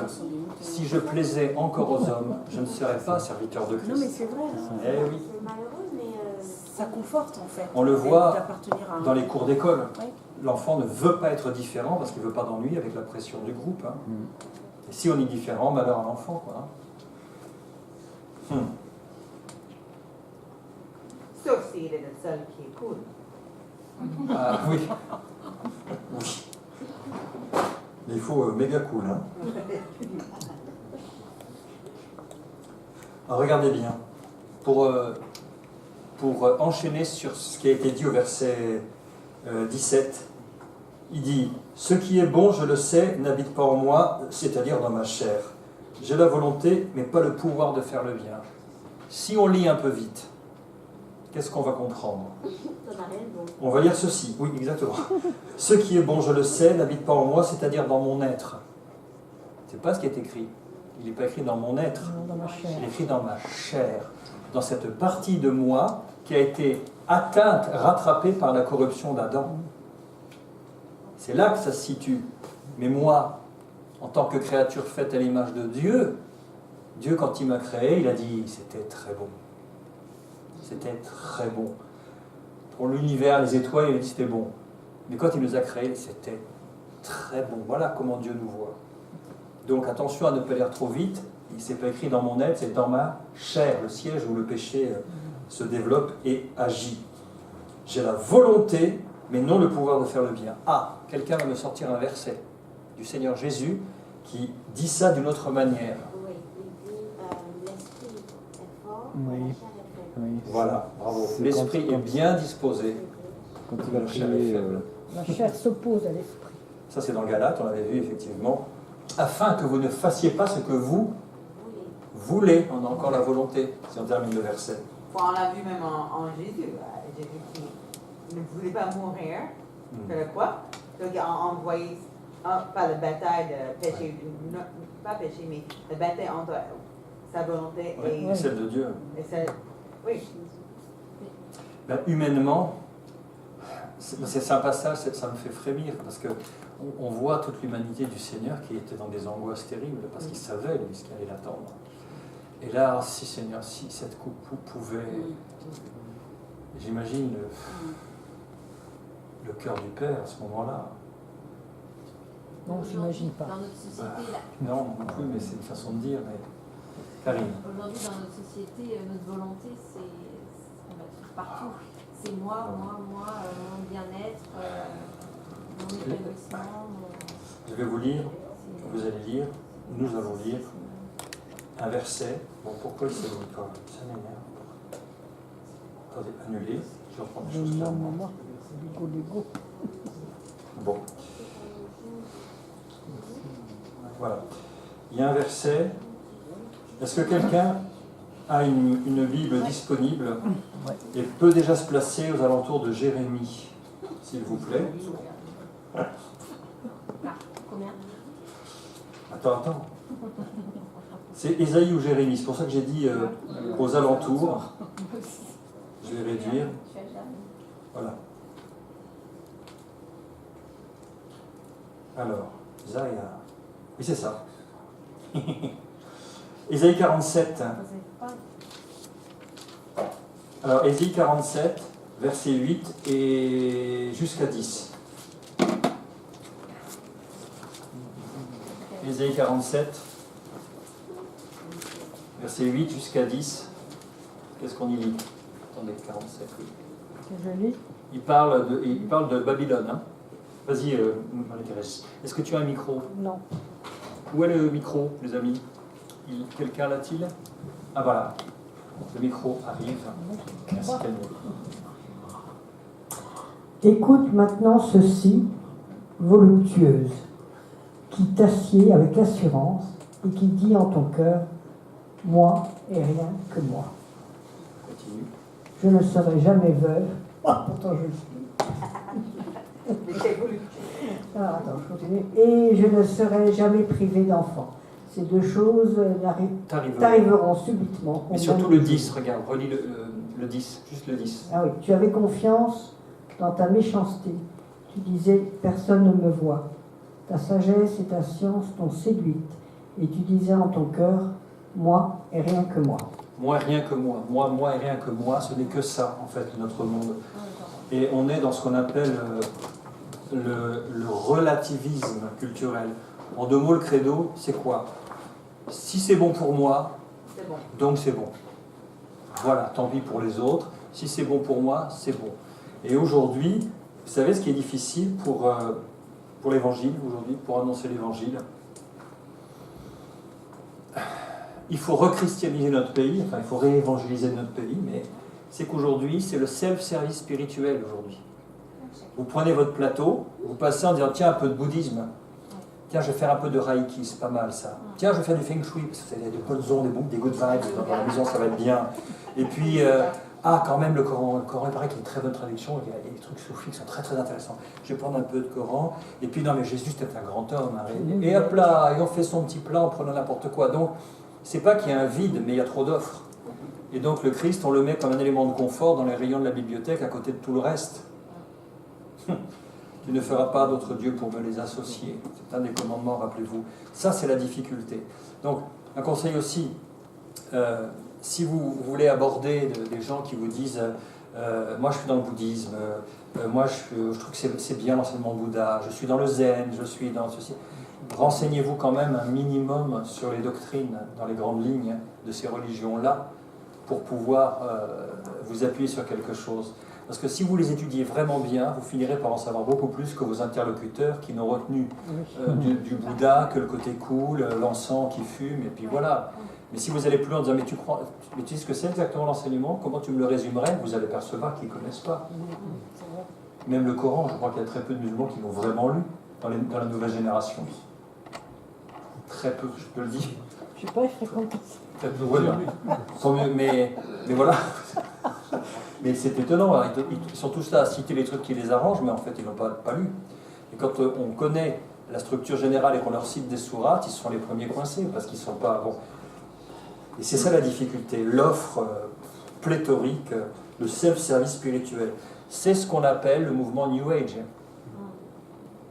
Faites attention à ça. Je vais donner un enseignement au camp cet été sur les nouveaux faux prophètes, c'est les écolos, les New Agers, qui vous prévoient... Comment? Les véganes. Oh, les véganes, ça va encore. Ça va encore, mais vous savez, quand vous parlez, vous étudiez vraiment sérieusement ce que j'ai fait. Hein, les maîtres véganes, oui. Ah, peut-être. Ah oui, ceux qui mais sont à la source, voilà. Le problème du New Age, c'est pas une religion en tant que telle, c'est un réseau de milliers de mouvements. Mais ils commencent à avoir un corpus de doctrine, ils ont leur livre saint, le livre du Rancia, qui sont des trucs complètement démoniaques, inspirés en écriture automatique, c'est terrifiant. Et ils ont des lieux de rassemblement, etc. Ils commencent à être cohérents. Et alors on pourrait les imaginer avec les petites cymbales, vous savez, cling, cling, cling, cling, avec des fleurs dans les cheveux à courir dans les prés, mais c'est pas ça du tout. Hein. La plupart, ils appellent à la suppression physique des chrétiens. Ils disent... on ne pourra pas entrer dans l'ère du Verseau, ça c'est leur grand truc, l'ère du Verseau, oui, l'ère du Verseau, ils sont très dans le zodiaque. L'ère du Verseau, c'est l'âge d'or, si vous voulez. Hein. Mais il y a trop de pensées négatives dans l'univers, et ces pensées négatives empêchent l'arrivée du grand maître, du grand messie qu'ils appellent Lord Maitreya. Ce nom-là, si vous l'entendez, Lord Maitreya. Pas les écolos. Ah non, pas les écolos, les gens du New Age. Les gens du New Age. Voilà. Tu peux être aussi, mais ils disent ça texto, Lord Maitreya, le gars qui, pour le faire venir, il faut qu'il y ait un taux de pensée positive qui augmente dans le monde. Mais dans le tableau, il y a des gêneurs dont les pensées négatives empêchent l'âge du Verseau. Et il va falloir les supprimer. C'est nous, les gens qui ont des pensées négatives, parce qu'on parle du péché, du jugement et des choses comme ça. Est-ce que c'est pas là où il y a l'ère du poisson? Oui, c'est ça, l'ère du poisson. Et ce sont les chrétiens. Alors l'ère du poisson, ce sont les quelques mille années passées, Voilà. qui était l'ère du christianisme. Ben ça, ils disent maintenant c'est l'ère du Verseau. Et ils s'arc-boutent là-dessus. Alors il y en a, ils s'en cachent même pas, quoi. Et il y en a même une, un peu folle dingue, qui dit alors voilà, quand arrivera l'ère du Verseau, il y a des anges qu'on appelle les destructeurs et qui vont venir pour éliminer ceux qui ne sont pas prêts à la divinisation. C'est le mensonge d'Éden, hein. Vous serez comme des dieux. Bon, c'est nous qui ne sommes pas prêts hein, à la divinisation, bien sûr. Donc, les gentils New Agers, en fait, ils planifient notre élimination physique. Ça colle bien avec l'Apocalypse, vous savez. Bref. Thibaut, Cling, cling, cling. Oui. J'en profite du coup pour poser cette question qui revient au débat qu'on vient d'avoir. Oui. À propos de toutes ces offres dont tu parlais. Oui. Il y a un écrivain chrétien qui s'appelle Frédéric Lenoir, je ne sais pas si Oui, bien sûr, il écrit dans le monde des religions. Oui, exactement. Et il a écrit un livre qui s'appelle L'âme du monde, oui. Que je conseille personnellement, où il rassemble un représentant des plus grandes religions du monde. Oui. Et il les fait se rencontrer de manière assez prophétique. Et pendant plusieurs dizaines de jours, ils vont essayer de trouver les terrains d'entente de toutes les religions, les grands commandements sur lesquels toutes les religions peuvent s'entendre et sont en accord. Et à un moment, il y a une formule qui m'a marqué. Je voulais savoir si c'était en rapport avec ce que tu disais. Il emploie cette formule, il dit c'est cette image de l'éléphant. Vous prenez 7 ou 8 aveugles nés. Ou dans le noir. Oui. Oui. Un éléphant dans le noir et on demande. Exactement. Et vous demandez, bon, alors à des aveugles nés ou alors dans le noir, et chacun va toucher une partie de l'éléphant, les cornes, la trompe ou alors le flanc. Les défenses. Les défenses. Parce que tu sais, l'éléphant, il n'y a pas de. Oui, pardon. Et à la fin, vous leur demandez, alors pour vous, qu'est-ce que c'est l'éléphant? Et chacun va dire, ah bah c'est comme une liane, celui qui a touché la trompe. L'autre il va dire, c'est comme un mur, celui qui a touché le flanc. Et en fait, et la conclusion, c'est on parle tous de la même chose, mais comme on n'a pas touché à la même partie, on a tous une image différente. Et je trouvais ça assez marquant. Ça ne veut pas dire qu'il faut tomber dans le syncrétisme, mais quand on aborde, et c'était un peu le sujet que tu avais commencé à introduire, quand on aborde d'autres religions, ça peut être une porte ouverte à la compréhension de l'autre, et du coup à justement cette... je me sens appelé à ça aussi en tant que chrétien, à être ouvert sur les autres et vivre de ma foi, mais même si on doit être sûr et avancer dans Christ, parce qu'il est le chemin, la vie, la vérité, il y a peut-être quelque chose une certaine ouverture, à dire qu'il y a peut-être une part de mystère. Ta dernière phrase se contredit elle-même. Si Christ est le chemin, la vérité et la vie, il n'y a pas de place pour autre chose. Quoi?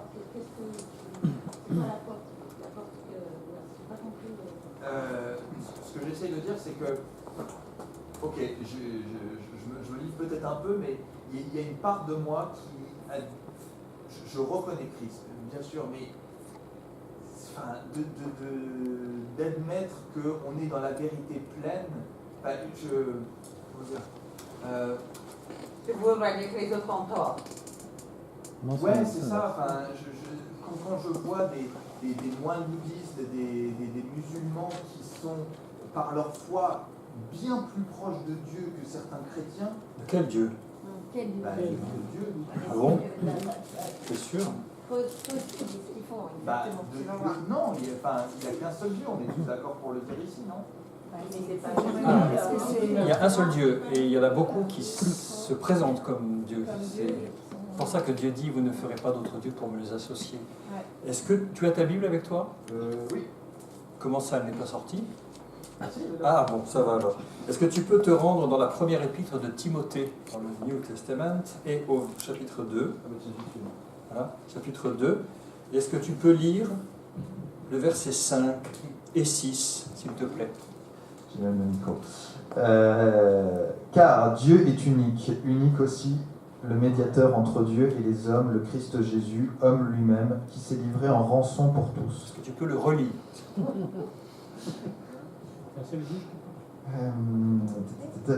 Car Dieu est unique aussi le médiateur entre Dieu et les hommes, le Christ Jésus, homme lui-même, qui s'est livré en rançon pour tous. Voilà. Alors, dans ma version, c'est car il y a un seul Dieu et aussi un seul médiateur entre les hommes, Jésus-Christ, homme, un seul. Donc, quand j'entends le mot un seul, je me dis qu'il n'y a pas de place pour deux. Est-ce que tu peux, s'il te plaît, dans ta Bible, aller dans le livre des Actes des Apôtres, au chapitre 4, et nous lire fort et clair le verset 12, s'il te plaît.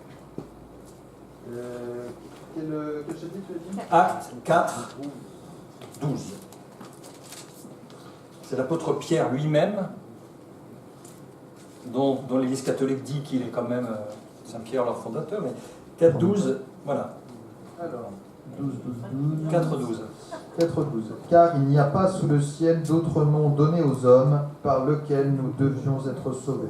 Tu peux le relire, s'il te plaît? Oui, parce que je vais pas bien comprendre. Car il n'y a pas sous le ciel d'autre nom donné aux hommes par lequel nous devions être sauvés. Alors peut-être, relis-le en partant du 11. Jésus est. C'est lui la pierre que vous, les bâtisseurs, avez méprisée et qui est devenue la pierre d'angle. Car il n'y a pas sous le ciel d'autre nom donné aux hommes. D'autre nom que Jésus. Parce que c'est de Jésus dont il parle. Oui, d'accord.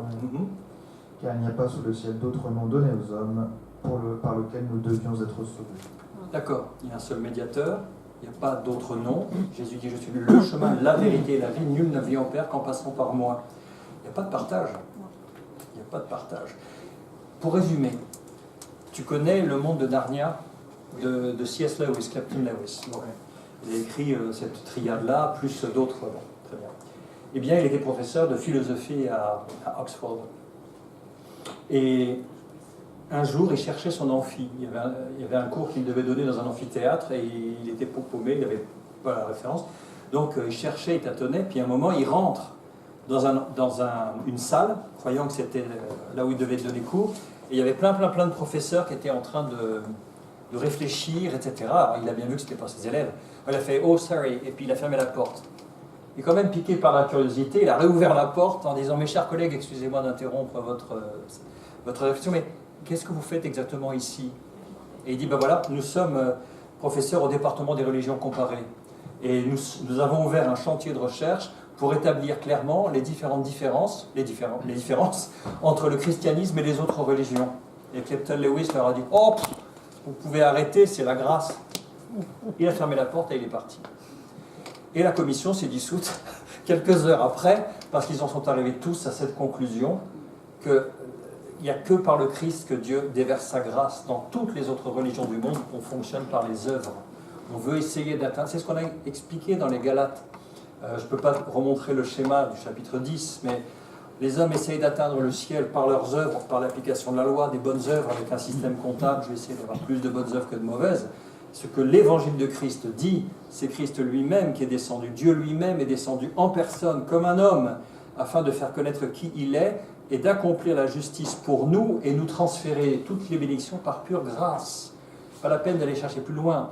Or, si tu essaies de trouver un point commun entre le bouddhisme, l'islam radical, parce que, comme disait quelqu'un, dans le Coran, on a toutes les racines de l'islam radical. Le vrai islamiste, il va s'appuyer sur le Coran, il va dire, il y a deux parties dans le Coran, il y a la vie de Mahomet avant l'hégire, et puis il y a une partie après, et quand il y a des versets qui se contredisent, c'est les versets de la deuxième partie qui priment sur la première. Donc dans la première, on doit respecter les chrétiens, dans la deuxième, c'est les fils des singes et les porcs, tuez-les tous partout où vous les trouverez, tuez les associateurs, etc., etc. Donc, trouver les points communs entre l'évangile de Christ et ça, bon courage.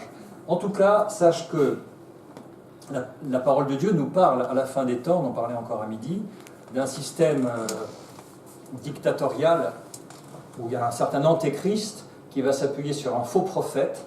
Le faux prophète va diriger l'adoration vers ce dictateur mondial et il y aura une seule adoration mondiale, une seule religion mondiale, une seule monnaie mondiale, puisque sans cette monnaie-là, cette marque de la bête, on ne pourra ni acheter ni vendre. Bon.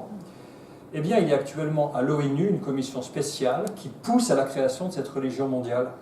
J'ai les dossiers, j'ai les photos, je pourrais vous les montrer. Il y a même une proclamation d'unification de toutes les religions qui a été faite il y a déjà fort longtemps par une femme qui s'appelait Alice Bailey, qui est une occultiste de haut niveau, qui était franc-maçonne aussi par ailleurs, et qui a fait ce qu'elle appelle la Grande Déclaration. Quand on lit cette Grande Déclaration, les termes qui sont utilisés sont ceux utilisés pour décrire Lucifer, l'ange de lumière. Tous les termes sont là. Et il y a une plaquette, et je termine là, de la Commission européenne, où on voit une étoile à 5 branches. C'est un pentagramme. Hein. Et quand on regarde en détail, la forme de l'étoile est constituée par les logos de toutes les religions du monde. Et ils mettent plusieurs religions, une seule étoile. Moi, quand je lis ça, j'entends Ésaïe 14, « Te voilà tombé du ciel, astre brillant, fils de l'aurore, toi le vainqueur des nations. Tu disais en ton cœur, je monterai au-dessus des étoiles de Dieu, etc. Je serai comme Dieu. » On parle de Satan, hein, tu vois. Donc, attention, là où le christianisme ne triche pas, c'est qu'il ne se présente pas en le challenger de quelqu'un d'autre. Il dit « Je suis le chemin, la vérité, la vie. » Du coup, on devient, par conséquent, ce que tu reproches à l'instant, la religion unique. Ça veut dire que tous les autres sont dans l'erreur. Le christianisme, c'est pas une religion, c'est une relation avec Dieu, c'est une relation. Il n'y a pas de rite, c'est tout à fait différent. On n'a pas de symbole, on ne devrait pas avoir de symbole. On n'a pas de symbole, on n'a pas de cymbale non plus. Si, on a la croix. Comme ça. Non, la croix. Non, c'est pas un symbole, Ah. la croix.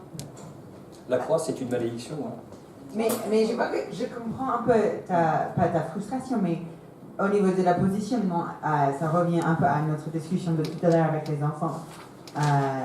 On a cette culture de chrétiens, des juges des autres. Et Dieu ne nous a jamais dit de juger les autres. Au contraire, on voit Paul, il dit personne parmi vous ne peut me forcer à faire quelque chose. Pourtant, j'ai voulu devenir le serviteur de tous pour gagner le plus de gens que possible. Avec les Juifs, je vis comme un Juif pour gagner les Juifs.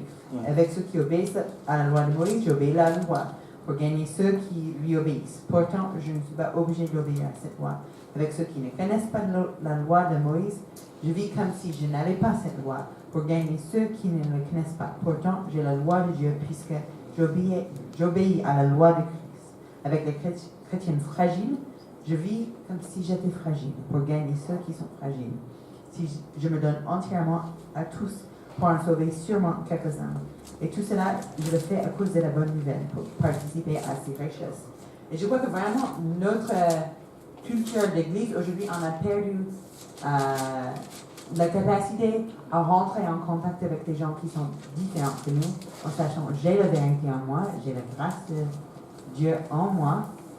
Et je suis convaincue qu'il n'y a qu'un seul chemin. Et du coup, je vais parler avec les écolos, je vais essayer de le comprendre. Je marche avec eux, pas avec un truc pour dire j'adore, mais pour comprendre. Mais marcher avec eux et dire ah oui, il y a un peu de vérité dans ce que tu dis. Regarde, la Bible en parle de la même chose. Revenez voir la Bible. Et du coup, Paul avait une manière vraiment intéressante d'aborder les gens et c'était jamais en se plaçant comme juge, tu as tort. Et du coup, on a toute cette culture dans notre église des dernières 100 années. Les Américains n'ont pas du tout aidé de cette question, j'avoue. Mais quand on voit quelque chose de différent, on sait qu'ils ont tort, on sait qu'ils n'ont pas Dieu. Mais au lieu d'aller vers eux avec de la grâce pour dire tu cherches quelque chose, je sais que tu cherches quelque chose. Trouver quelque chose, je crois que tu vas aimer. Et vraiment de les accompagner dans leur recherche de Dieu, on les juge pour dire mauvais chemin, tu te trompes, et puis on continue sur notre chemin. Donc du coup, c'est vraiment pas ça que la Bible dit. Voilà, il y a deux choses qu'il faut bien distinguer. Hein. Moi, je n'ai pas parlé de ça, j'ai répondu à la partie il faut trouver l'œcuménisme, hein, il faut trouver le point commun. C'est à ça que j'ai répondu. Pas d'aboum. Mais du coup, c'était très intéressant ce que disait Émilie parce que je me suis rendu compte que je ne m'étais pas exprimé. D'accord. Et juste, je termine parce que là j'ai beaucoup trop parlé, je suis désolé à tous. Donc juste, effectivement, je me suis mal exprimé. Je ne pense pas qu'il faille tomber dans le syncrétisme, et je crois que effectivement la vérité est sortie de la bouche de Jésus. Mais je disais simplement, lorsqu'on aborde les autres, effectivement, il faut faire attention à notre posture. Et j'ai toujours cette crainte, c'est de ce combat de chapelle que je trouve bête parce que j'ai toujours l'impression que c'est en désaccord avec le message du Christ. C'est juste ça qui me faisait. D'accord. Alors, plusieurs choses à dire. Déjà, toute discussion avec quelqu'un d'engagé vraiment dans une religion sera stérile parce qu'il ne bougera pas de ses positions. C'est par révélation qu'on reçoit le Christ. Le Seigneur Jésus dit « Personne ne vient à moi si le Père ne l'attire ». C'est spirituel, c'est vraiment par révélation. Donc effectivement, on va s'épuiser et c'est stérile. En revanche, voilà, pour illustrer ce que disait à l'instant Émilie sur la façon dont Paul et son habileté et sa culture extrêmement vaste, comment il faisait? Il se balade à Athènes. Je te lis Acte 17, à partir du verset 16.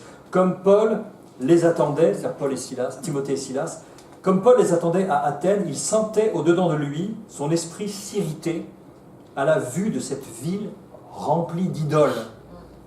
Il s'entretenait donc dans la synagogue avec les Juifs et les hommes craignant Dieu, et sur la place publique, chaque jour, avec ceux qu'il rencontrait. Quelques philosophes épicuriens et stoïciens se mirent à parler avec lui, et les uns disaient « Que veut dire ce discoureur ?» D'autres, l'entendant annoncer Jésus et la résurrection, disaient « Il semble qu'il annonce des divinités étrangères. » Alors ils le prirent et le menèrent à l'aréopage en disant « Pourrions-nous savoir quelle est cette nouvelle doctrine que tu enseignes ? car tu nous fais entendre des choses étranges. Nous voudrions donc savoir ce que cela peut être. Or, tous les Athéniens et les étrangers demeurant à Athènes ne passaient leur temps qu'à dire ou à écouter des nouvelles. Paul, debout, au milieu de l'aréopage, dit « Hommes athéniens, je vous trouve à tous égards extrêmement religieux, car en parcourant votre ville et en considérant les objets de votre dévotion, j'ai même découvert un autel avec cette inscription « À un Dieu inconnu ». Ce que vous révérez sans le connaître, c'est ce que je vous annonce.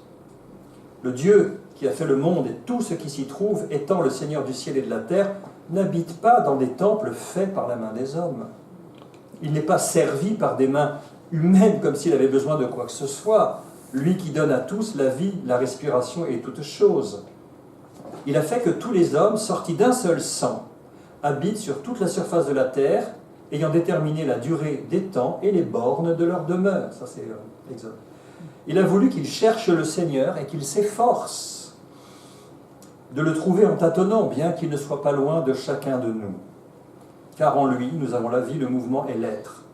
Et un peu plus loin, Dieu, sans tenir compte des temps d'ignorance, annonce maintenant à tous les hommes en tout lieu qu'ils ont à se repentir, etc., etc., etc. Et tu as vu comment il a fait au départ? Il ne les a pas pris en frontal en disant « moi j'ai raison, moi j'ai tort ». Il les a pris dans leur propre contexte, dans leur propre culture, et il les a accompagnés pour les amener à cette conclusion. Tu vois? Mais il y a un point qui est très important, c'est que Dieu ne se connaît pas, Dieu se révèle. Et le nombre de révélations, enfin, notamment chez les musulmans, on a beaucoup de musulmans qui se sont convertis parce qu'ils ont une vision du Christ directe. Ça, c'est plus fort que tout. Donc, attention aux discussions. Voilà. Justement, c'est pour ça que je me rebranche sur ce que je disais au début, renseignez-vous un minimum sur ce en quoi croient les autres pour savoir comment les aborder. Pas en frontal, mais en accompagnement. On les prend par l'épaule, tu crois ce métier, nous aussi. Et ils tireront eux-mêmes les conclusions. Parce que si le Saint-Esprit relaye la parole qui a été déposée dans le cœur, elle va finir par germer, si vous priez. Voilà, priez, mais ne harcelez pas les gens. Un ami à nous a dit, mais les paysans, quand tu as semé, ne reviens pas arracher le jeune plan. Quand tu offres un livre à quelqu'un, rappelle pas en disant, alors tu l'as lu, tu l'as pas encore lu, qu'est-ce que tu en as pensé? Vous allez arracher le plan. Laissez la parole, faites confiance à Dieu, priez pour cette personne, c'est lui qui fait l'œuvre. C'est lui qui fait croître, c'est pas vous. Hein. Bon, je sens, confusément, que cette leçon, elle va être faite en 3/3, décidément. Parce que... c'est terrible. C'est ça. Bon, on est au verset 21. Je trouve en moi cette loi. Quand je veux faire le bien, le mal est attaché à moi. Bon, il redit la même chose, c'est toujours nos spirales. Hein, car je prends plaisir à la loi de Dieu selon l'homme intérieur. C'est-à-dire, je sens bien en moi-même que la loi est bonne, qu'elle est juste, mais je vois dans mes membres une autre loi qui lutte contre la loi de mon entendement et qui me rend captif. Donc, oui, l'esprit est bien disposé, mais la chair est faible. C'est ce qu'on disait. Hein. Et captif, encore un terme d'esclave. Et il termine par un cri, misérable que je suis, misérable, malheureux, toutes sortes de sens, qui me délivrera, délivrance, esclave, encore une fois, de ce corps de mort, corps porteur de mort. Et heureusement, grâce soit rendue à Dieu par Jésus-Christ notre Seigneur. C'est comme s'il avait dit, c'est par Jésus-Christ. C'est la réponse à la question d'avant. Hein. Ainsi donc, moi-même, je suis par l'entendement esclave de la loi de Dieu. Je ne peux pas m'empêcher de penser que c'est juste. Cette loi me parle, puisqu'elle vient. Elle a été produite par le Dieu qui m'a créé. C'est donc pas étonnant que ça résonne en nous. Mais, par la chair, je suis esclave de la loi du péché. On est tiraillé. Donc, est-ce que Dieu nous demande d'aménager ça en disant, bon, comme un vieux pneu, on va le rechaper, ou on va essayer de... Quelle est la réponse de Dieu pour le péché qui est dans notre chair? C'est quoi la réponse? La mort. La mort. Point. La mort, il n'y a pas de protocole B, c'est la mort. C'est-à-dire on est crucifié avec Christ, on abandonne tout ça, et on vit par l'esprit, et non plus selon la lettre qui a vieilli. C'est assez radical comme réponse. Et, chapitre 8, on n'a pas commencé à 20h30, hein. On aurait dû. On aurait dû. Mais on a commencé à 40. Donc on a encore 10 minutes. Normalement, on a encore un peu de temps. Bon, pas beaucoup. Chapitre 8, il n'y a donc, encore un donc qui pèse lourd dans les raisonnements de Paul, maintenant aucune condamnation pour ceux qui sont en Jésus-Christ. Qu'est-ce que ça veut dire d'être en Jésus-Christ?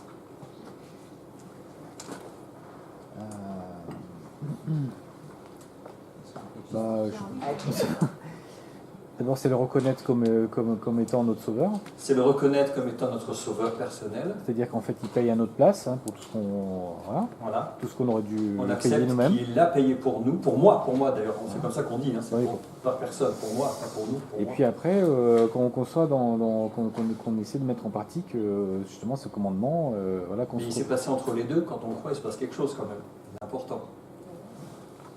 Oui, on reçoit le Saint-Esprit. Oui, bien sûr. On reçoit le Ah oui, Saint-Esprit. Et ce Saint-Esprit développe en nous tout ce qui fait la perfection de Jésus-Christ. C'est ça qui est le mystère. Donc on ne va pas devenir des super-héros, des choses comme ça, mais la nature profonde de Christ se développe en nous. C'est un mystère profond parce qu'on reste nous-mêmes. Et pourtant, c'est Christ qui se développe en nous tout en gardant les caractéristiques de nos personnes uniques pour lesquelles il nous a créés. Vous voyez? Donc être en Jésus-Christ, c'est ça.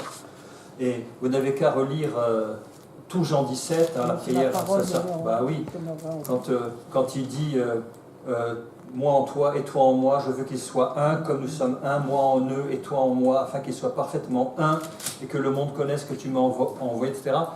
Moi en moi, en lui, etc. C'est vraiment ça.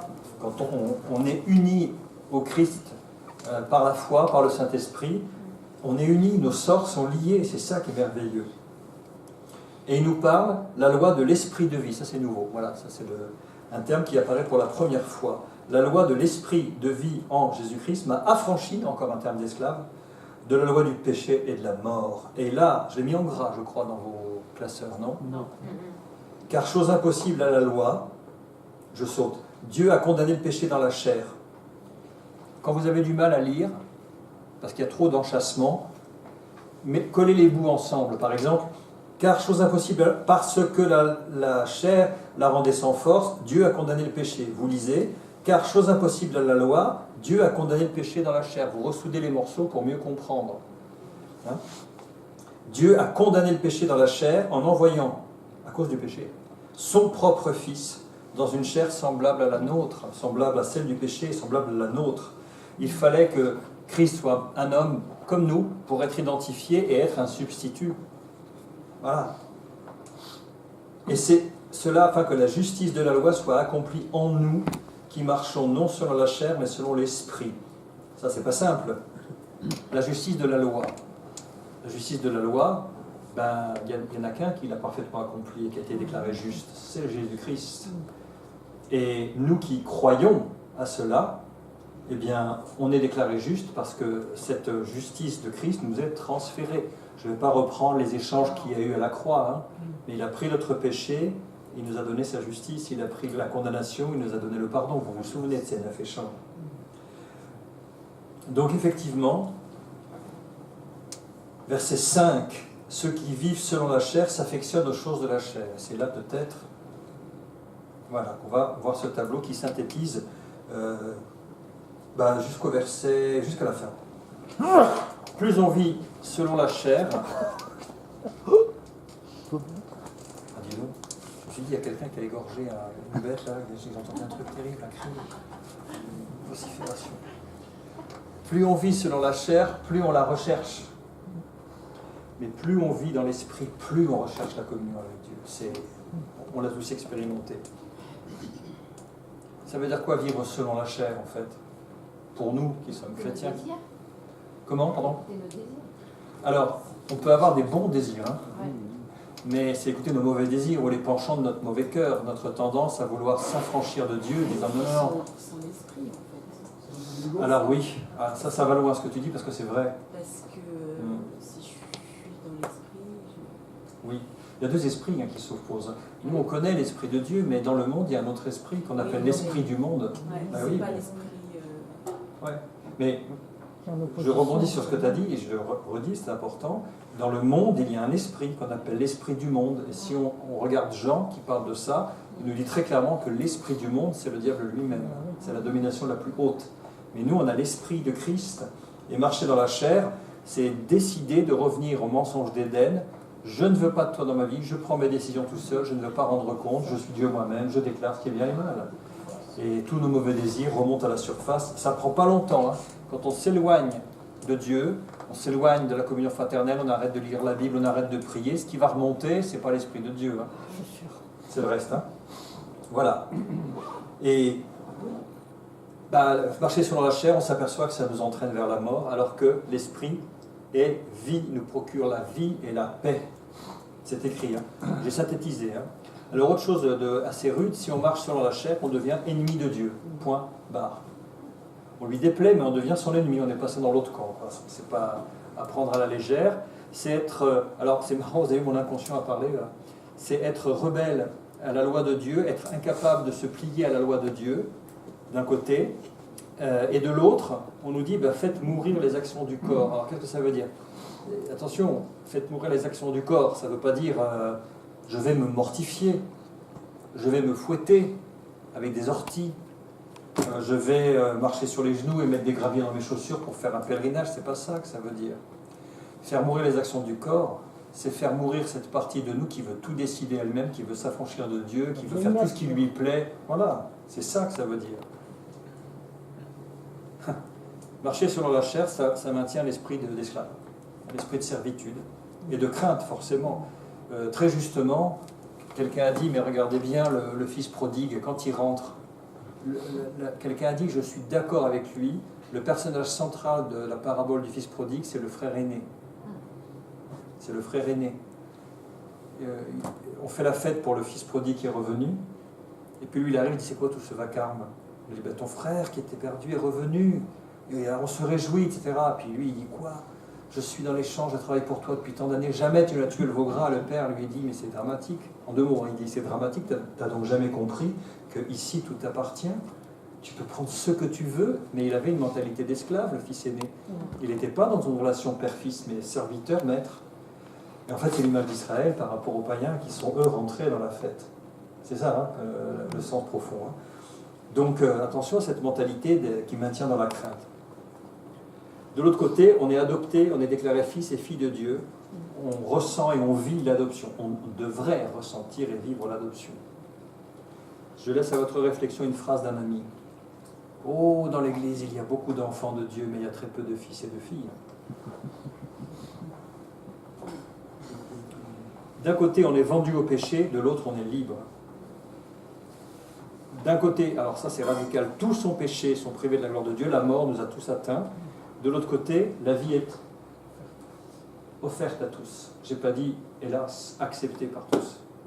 La vie est offerte à tous. 1 Jean 4, 9, l'amour de Dieu a été manifesté envers nous, en ce que Dieu a envoyé son Fils unique dans le monde afin que nous vivions par lui. J'aurais tant aimé dire la vie est acceptée par tous, etc., mais ce n'est pas le cas. Malheureusement, elle est offerte à tous. C'est quoi que tu dis? Tu levais la main? Non? Voilà. Et je crois qu'il n'y a plus grand-chose. Voilà, c'est le dernier verset. Comment sortir de l'emprise de la loi? Vous avez 2 solutions. Vous accomplissez toute la loi sans faillir jamais, c'est-à-dire ne plus jamais pécher. Vous allez dire, allez, aujourd'hui, j'arrête. Aujourd'hui, à la date, je le note dans mon agenda, j'arrête de pécher. Bon, vous n'irez pas loin. Solution numéro 2, sortir de cette ancienne alliance en soldant sa dette. Comment? Mourir à cette loi et renaître sous un autre régime, qui s'appelle la grâce. Se déclarer mort en Christ parce qu'il a été notre représentant à la croix. Et donc, mort avec lui, nous ressuscitons aussi avec lui dans une nouvelle alliance. La loi n'a plus de prise sur un mort, sur les morts que nous sommes. Et nous servons dans un esprit nouveau, car nous avons aussi changé de maître. C'est ça la puissance de la grâce de Dieu, qui est le point différent avec tout ce qui existe de spirituel dans le monde. En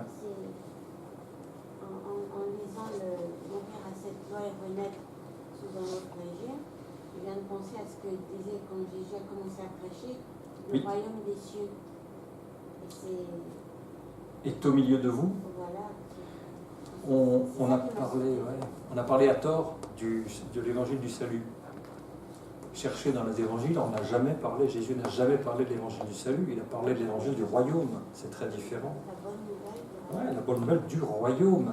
Ce à quoi on est appelé, c'est pas le salut. Le salut, c'est la porte d'entrée. C'est le royaume qui est derrière. D'accord ? Voilà. Et je voulais vous dire, il y a un film que je n'ai pas vu, mais il y a une scène que j'ai vue où on voit un gars qui vient d'un pays qui se termine par Stan, un pays inventé, mais le Turkménistan, là. Il arrive, le gars, et puis il arrive à New York, il va dans un très très grand hôtel, et il y a, vous savez, le groom qui vous gère l'ascenseur. Ce sont des beaux ascenseurs en marbre assez grands, et on dit, voilà, je vais au 7e, il voit votre numéro de clé, c'est lui qui appuie, c'est lui qui porte vos valises et tout. Et donc le gars qui n'a jamais été habitué au luxe, il arrive avec ses 2 valises, il entre, le groom appuie, la porte se ferme et il fait « Très bien, cette chambre, je la prends. » Il pose ses valises. Et il dit « Non, c'est juste l'ascenseur. » Bon. Eh ben, il y a beaucoup de chrétiens qui se comportent comme ça vis-à-vis du salut. Ils déposent leur valise dans l'entrée simplement en disant « Ah, c'est beau cette entrée, je reste là. » Mais il y a tout ce qu'il y a derrière. Donc l'évangile du royaume, attention. Le salut, c'est le point de passage. Sans le salut, évidemment, il n'y a rien derrière. Mais si vous posez vos valises dans l'entrée, vous passez à côté de votre héritage. C'est pour ça que c'est quelque chose qui est important. Nous avons une lourde responsabilité. Souvent, je dis que ceux qui disent que Christ a tout accompli, ils abusent un peu parce qu'ils étendent le tout accompli à leur responsabilité en disant c'est Dieu qui va le faire. Non, Dieu ne fait pas tout. La tête, c'est le Christ, mais le corps, son corps à lui, c'est nous, et on est bien sur terre. Nous sommes sa bouche, ses yeux, ses oreilles, ses mains, ses pieds. C'est nous qui agissons sous mandat de Jésus-Christ. Quand il a dit « Toute autorité m'a été donnée dans les cieux et sur la terre, allez !» C'est-à-dire maintenant que j'ai reçu toute autorité, vous pouvez y aller, je vous délègue cette autorité sur terre. Mais Dieu il ne veut pas des enfants pour son royaume. Vous croyez qu'il va confier le gouvernement de 10 villes à quelqu'un qui se comporte comme un enfant ? Paul nous a mis en garde dans les Galates, il a dit « Vous savez, un enfant qui est encore au stade d'enfant, bien qu'étant héritier, il est mis sous la guide des tuteurs et des précepteurs, et il ne diffère en rien d'un esclave. » Donc, quand on reste dans sa vie chrétienne à un niveau d'enfant et qu'on ne grandit pas, on n'est pas très très différent, bien que possédant toutes choses théoriquement. Si Dieu veut plus tard, dans son royaume, nous confier des choses, il faut qu'on soit fidèle déjà dans les petites choses. Après, il nous en confiera des grandes. Mais quand on dit non, non, je ne fais rien, c'est Dieu qui fait tout, et on étend ça à tous les domaines de la vie, c'est faux, c'est pas ça. On doit être actif, responsable, etc., etc. Ça y est. J'ai réussi à... Voilà.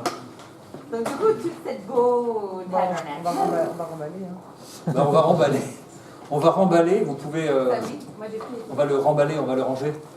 On va le ranger, et puis je le ressortirai, voilà. Mais alors du coup, moi je pensais que vous auriez eu la primauté, enfin vous l'avez en quelque sorte, mais oui. Du coup c'est celui samedi qui auront le tabernacle. Parce qu'on avait fini, nous, la bon Eh oui. Oui, oui. Non, mais c'est pas crevé. Mais c'est ça, mais c'est exactement. Ils sont moins curieux, moins créatifs. Les laisser installer pour samedi. Oh non, je vais mettre ça dans le placard. On a un gym demain. On a un gym demain, donc je ne veux pas que ça reste sans contrôle. Voilà.